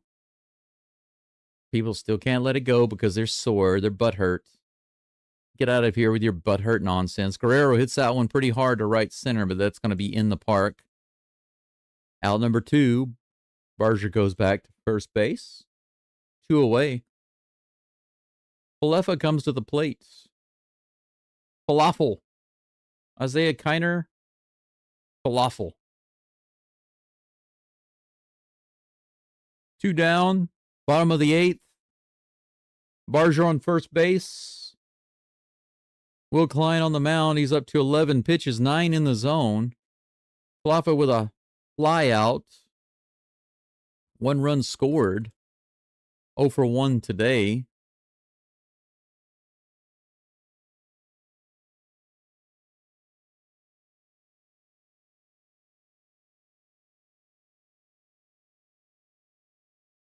If you're wondering how he scored a run without getting hit, or walking, it's because he was a pinch runner for Bo Bichette in the 6th inning. Fouls that one off for strike 2. 0 and 2 is the count with 2 outs.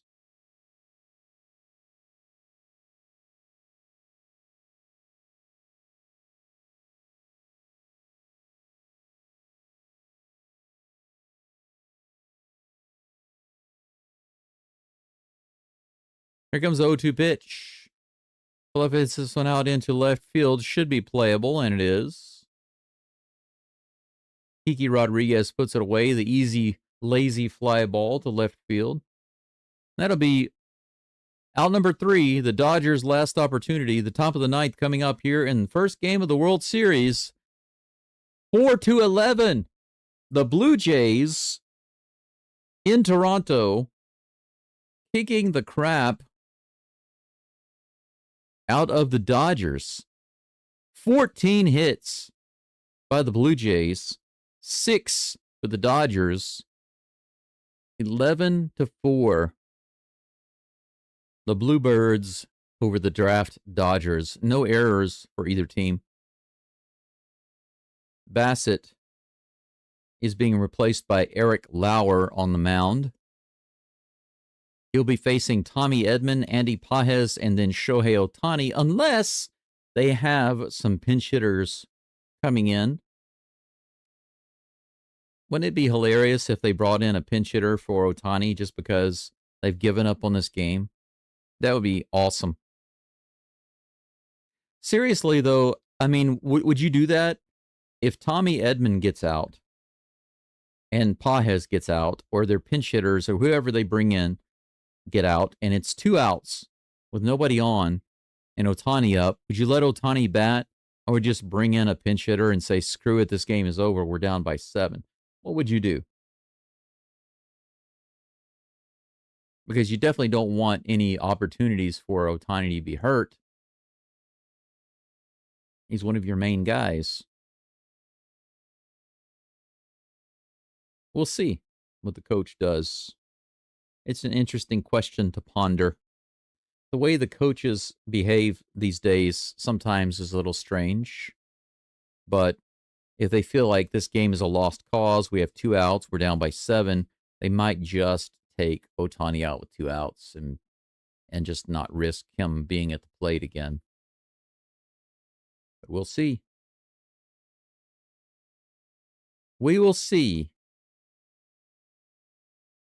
I don't have any Blue Jays gear, and I doubt I will ever have any Blue Jays gear. But I will say this, ever since I was a kid, my favorite number has been number 4.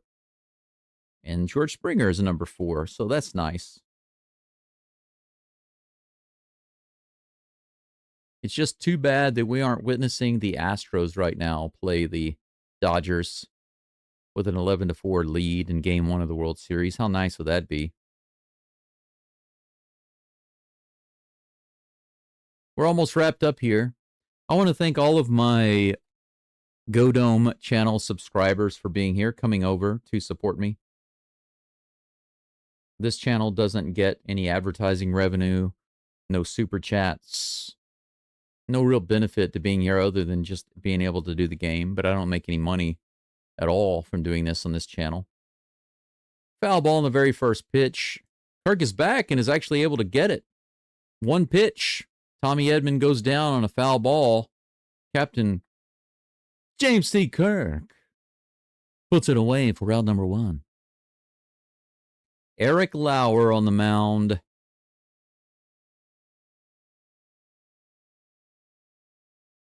A left-handed starter for the Blue Jays this year.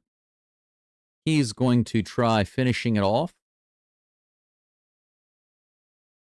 Next batter at the plate is Andy Pages. 1 down, nobody on. First pitch. Curveball in the bottom of the zone, strike 1.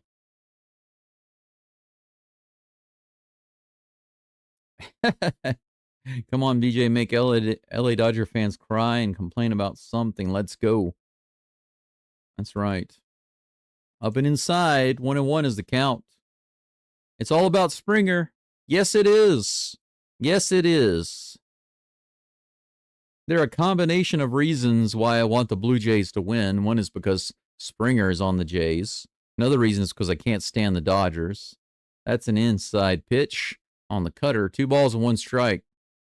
And the reason I wanted them to beat the Mariners is because of the Mariners' toxic fan base, cheering when Springer got hurt and then booing when he got up. That's hit out into right field, and Barzier's in to catch it. Out number 2. 2 up and 2 down. Now, is Ohtani going to bat? It looks like he's going to bat. Yes, he is. So the Dodgers think they still have a chance. If the Blue Jays were up by 20 runs, I have to think that he would not be in the game. So if he's in the game with 7 runs down, they must think they still have a chance. But he's only 1 for 4 today with a very vertical home run. And the crowd's booing. And they're showing the Canadian flag in the background there. 93 miles an hour, swing and a miss on the fastball. Strike one. Jay says, and because the Mariner fans are crybabies. Yes, many of them are. Many of them are. Here comes 0-1 pitch to Ohtani. Low and outside. 1-1 is the count. Eric Lauer trying to close this game out and give the Blue Jays World Series victory number 1 against this guy right here, Shohei Ohtani and the draft Dodgers. Show him some trick or two. Low and outside again, 2-1.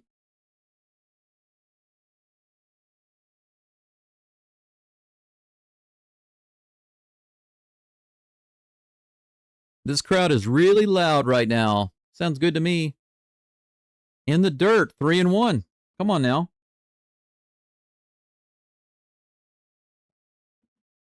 No need to recreate the wheel.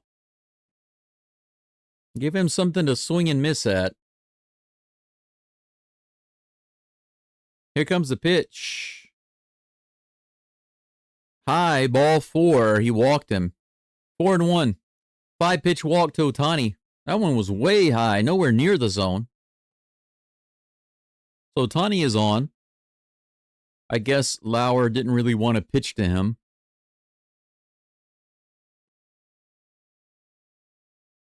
Kind of strange considering it was lefty on lefty. Ohtani Betts, speaking of Betts, Mookie Betts is at the plate. Just slipped that in there. Here's the first pitch. Right in there, 93 miles an hour, strike one.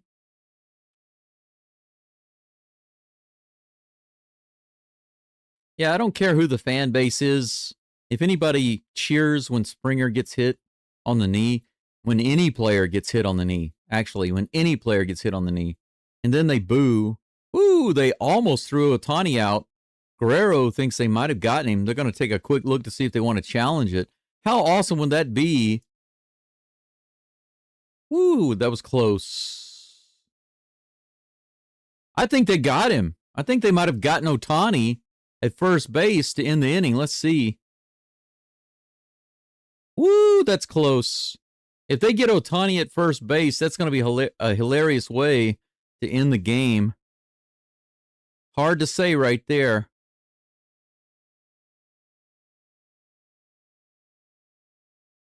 I don't know. It's very, very close. If they overturn that, I'm going to laugh because that would be awesome. Ohtani getting picked off at first base to end the game and for the Game 1 World Series win. It's close. They're sitting there looking at it together like, I don't know. I don't know. Look at them just both standing there. That's funny. Guerrero and Ohtani. これは何ですか? それはわからない. This is, what is this? I don't know. I don't know what this is. それは何ですか? What is this? What is that? It's Japanese, by the way. それは何ですか? What is that? わからない, says Guerrero Jr., which means I don't know. That was Game 4 of the World Series right there. Pickoff move.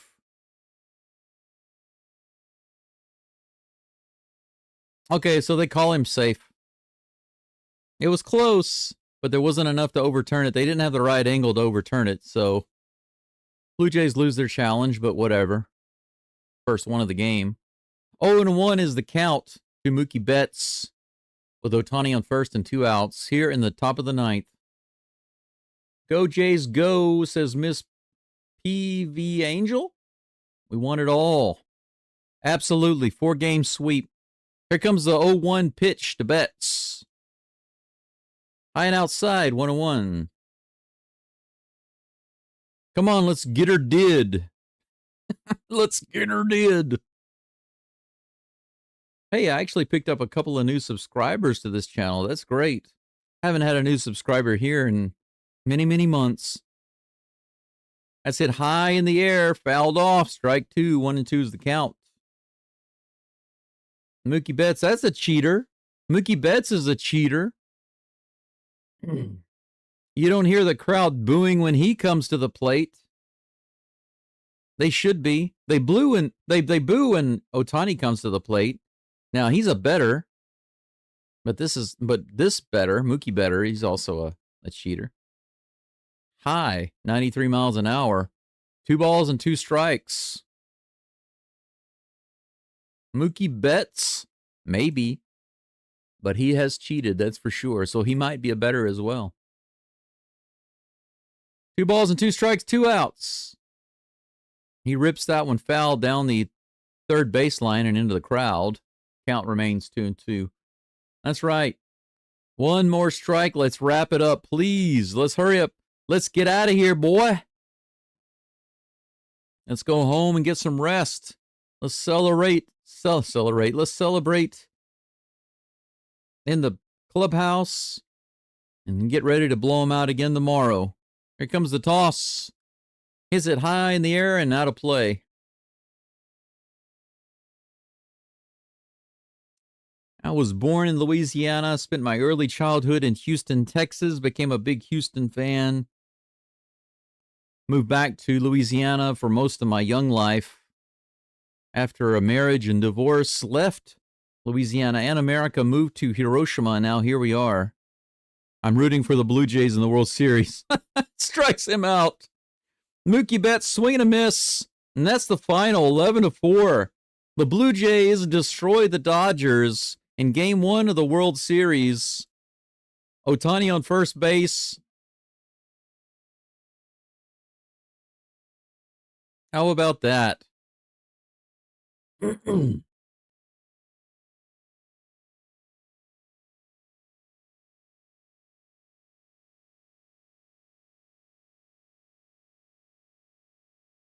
Yeah, the Dodgers quietly get their stuff and they go into the clubhouse. 14 total hits for the Blue Jays today, guys and gals. 6 for the Dodgers. The Dodgers scored 1 in the second, 1 in the third. They went on a drought for 3 innings until Ohtani got a 2-run homer. Kind of a merciful 2-run homer. I don't think that 2-run homer would have happened at all if the Blue Jays hadn't brought in Braden Fisher. Braden Fisher, I mean, they were up. They were up 11-2. The Blue Jays were up 11-2 in the 7th, and they brought in a pitcher that's just so-so at best. And he gave up the 2-run shot to Ohtani. It was kind of expected. But if they had brought in a really good pitcher, I don't think they would have gotten those 2 runs. It would be 11-2 right now. But even when they let the pedal off, they managed to win by 7 runs. Hey, look, smiling, tears of joy. There's nothing wrong with that because you won the game and you destroyed the Dodgers in Game 1 at home. Great stuff.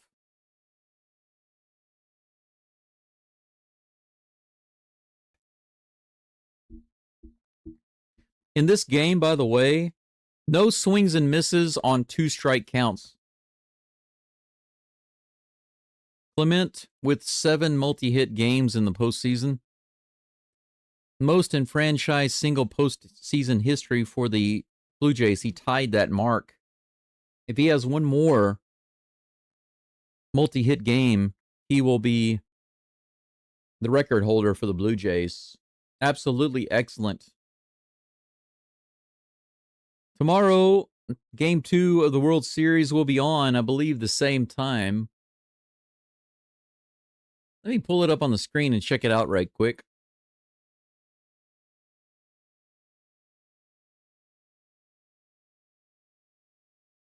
MLB. That's the final score right there, 11-4. George Springer celebrating that grand slam earlier by Barger. Look at that face by Ohtani. That was hilarious. Yes, that's right. Mariners, how do you like that? Mariners fans, what do you think of that? MLB broadcast is over. It says, thanks for watching. No post game for me, but I can show you guys a little bit. I can change the size of this here to match the screen. There we go. That's what I'm looking for. Um, look at this. Look at this. Even when, okay, look at this. The Blue Jays earlier. Okay, this is the headline for ESPN earlier. Okay, now there's the final at the top of the screen. But I want you to look at this headline. Okay, Shohei Ohtani homers, but Blue Jays still in control of game. So even though the Blue Jays were destroying the Dodgers, they have to point out Shohei Ohtani homers. That's the most important thing to ESPN. Who cares that the Blue Jays were blowing out the Dodgers? This does not give credit at all. At all. Not at all to the Blue Jays. Still in control doesn't even begin to describe what was happening in the sixth inning. By the time Shohei Ohtani got his 2-run homer, they were down by 9 runs. This headline should have said, Blue Jays destroying Dodgers by 7 runs with a 9-run sixth. That's what it should have said. But instead, they decided to focus on Shohei Ohtani and didn't even slightly, in this title, indicate that the Blue Jays were destroying the Dodgers. Did you see this? Do you see the bias? It's not just me, I'm telling you. And look at this. They even started off, it's the defending champion Dodgers against the underdog Blue Jays. The underdog? The underdog? They're calling the Blue Jays the underdog? Why? The Blue Jays have a better record. The Blue Jays have a better team. They've had a better season. They're clearly the better team in the postseason. It doesn't matter how many games that the Dodgers have won. Look at the batting averages, the OPS. Look at the scoring. The Blue Jays are the team that have at least 7 players with at least 7 RBIs each in the postseason, not the Dodgers. The Blue Jays are the team that are owning the postseason, not the Dodgers. And the Blue Jays, last I checked, were the ones owning this game and ultimately destroyed the Dodgers, not the Dodgers. How much smoke can the ESPN and the media blow about Ohtani and the draft Dodgers? Screw the Dodgers. Forget them. Why don't we have better reporting? How about correct, fair reporting instead of this nonsense? That's right. Absolutely.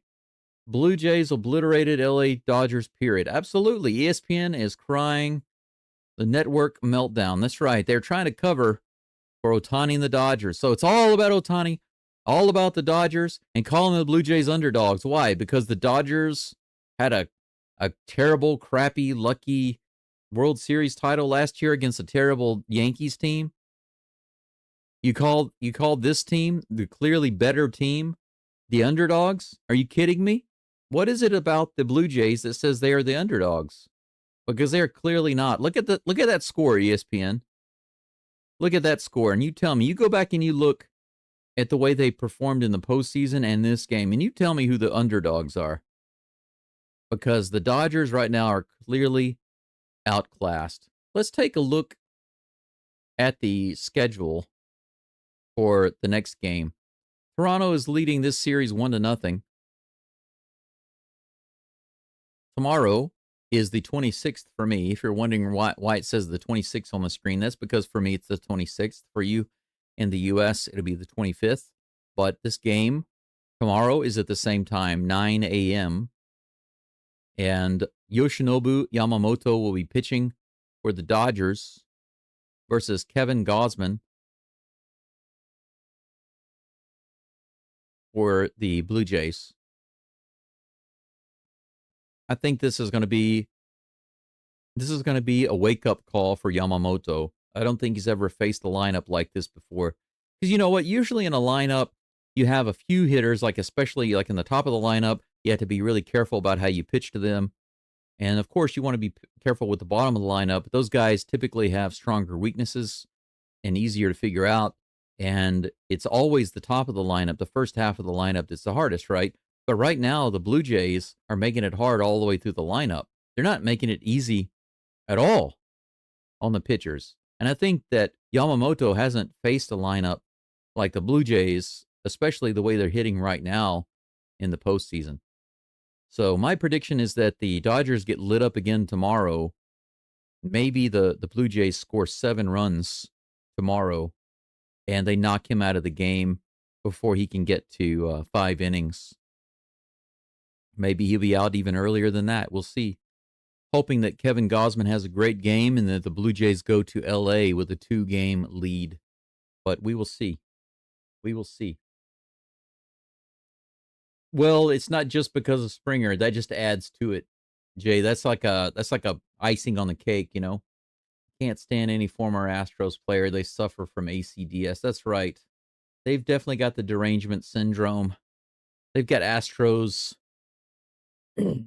derangement syndrome. They've got Springer derangement syndrome. We've got to prop up these big market teams. You know, they're always blowing the nice words to the Dodgers and these big market teams, but screw them. The team that's going to win, that anybody who's anybody wants the Blue Jays to win, whether you're Americans or not, doesn't matter. This is an American league after all. But the fact of the matter is, the Dodgers suck, and they've got a terrible fan base in general. Okay, I've got personal experience with this, and if they get swept, I'll be happy about that. I would love to see the Blue Jays completely sweep the Dodgers and end this in 4. I don't want to see an extended series.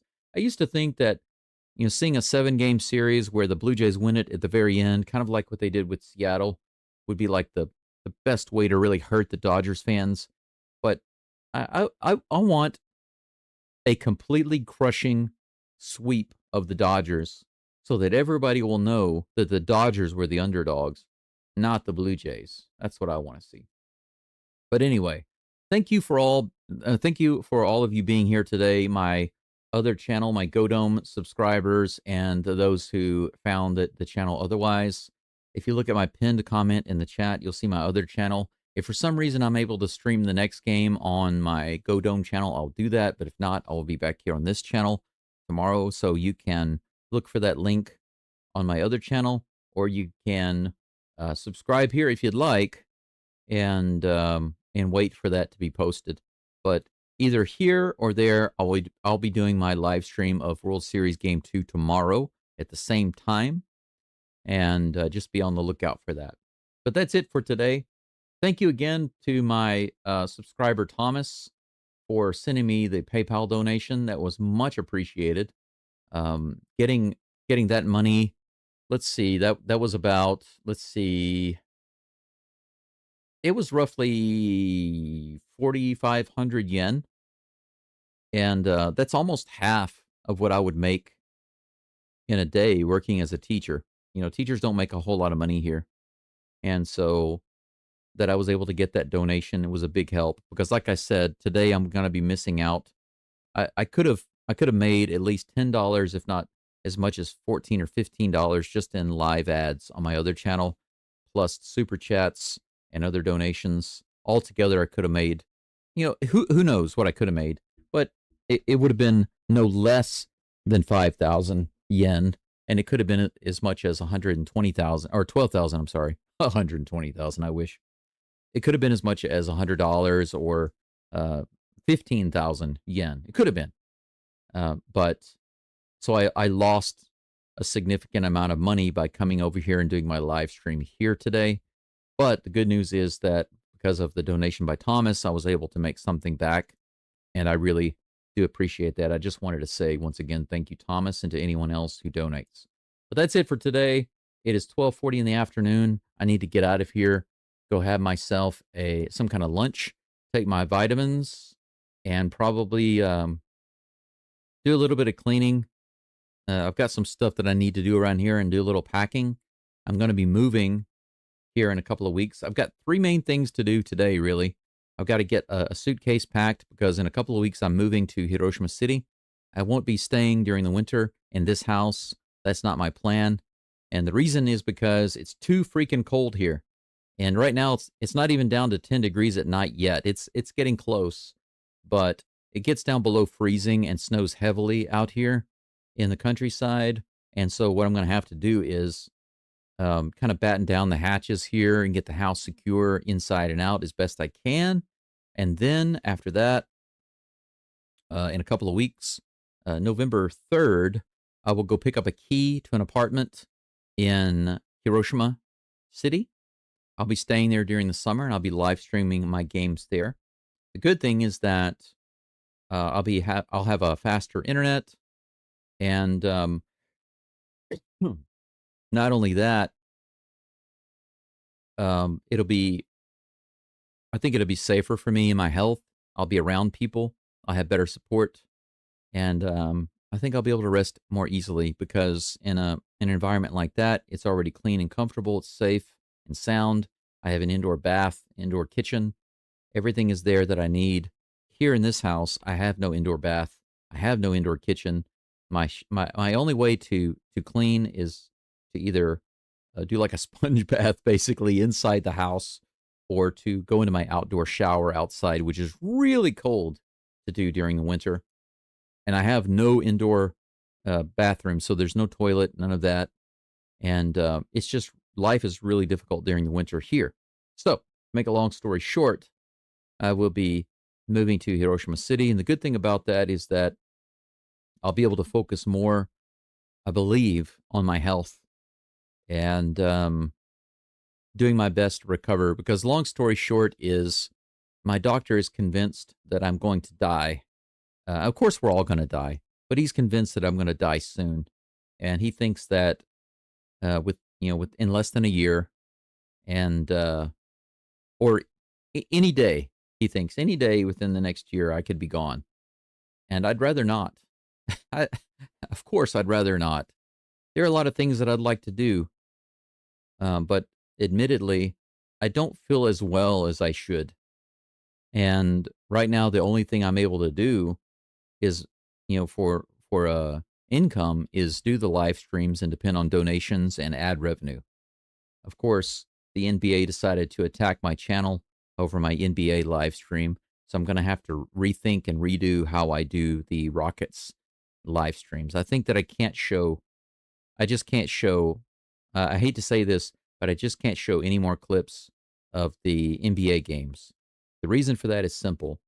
Even if I show just 2 seconds, okay? And I'm not kidding. If I show just 2 seconds in a 2.5 hour game, if I show 2 seconds of the Rockets game, what will happen is I will get a copyright strike. They are very, very fast to give me a copyright strike for the NBA games. So unfortunately, I will not be able to follow that model for the NBA games. However, I am working on making my scoreboard more interactive, and I will still be calling those games, so I do hope that you can join me for that. But I need to keep doing my videos, keep doing the live stream, keep the channel going.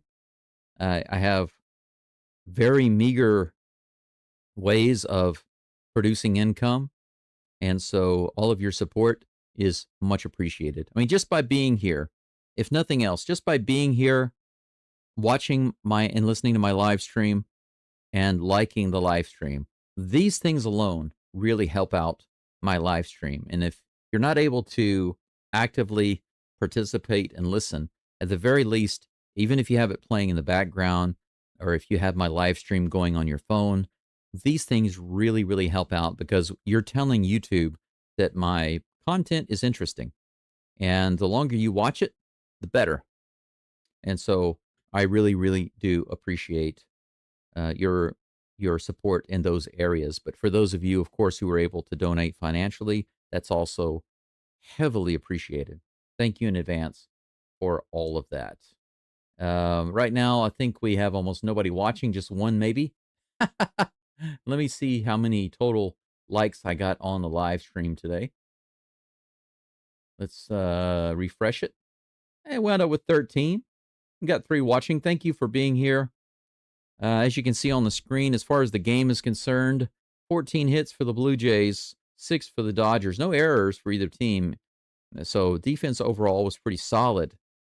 But the Blue Jays bats really showed up and the Dodgers just couldn't find a way around it in the 6th inning. They scored 9 runs in the 6th inning. They won 11-4. Tomorrow, Kevin Gausman will be on the mound for the Blue Jays, facing off against Yamamoto for the Dodgers. Looking forward to seeing you back here or on my sports channel. Just wait for that link. I'm not sure yet if I'm going to be able to do a live stream on my sports channel tomorrow because, like I said, the NBA gave me a strike. YouTube didn't allow me to try and defend that at all. I sent an email to them, but they just ignored that. I don't think they will ever respond to that. They will just keep the strike in place for the next essentially 90 days. It won't be removed from my channel for 90 days, but you have about a week where you cannot live stream. So and that's why I had to come to this channel. If I'm able to go back to my sports channel, I will do that. But if not, I will do the live stream here as usual. But thanks to all of you for coming over or the new people stopping in. Thank you for your support. Without you, like I said, I wouldn't be able to keep doing this. So for now, let's wrap it up. I got some things to do. Thank you for being here. And as always, let's go. I will see you for game 2 tomorrow. The upcoming Texans game. And the Rockets games as I'm able to cover them after the World Series is finished. I am prioritizing the World Series games just because, it's the World Series. But after that's over, after the Blue Jays sweep the Dodgers, then we'll be back to just Houston all the time. All Houston, all the time. That's it. For now, sayonara. Bye-bye.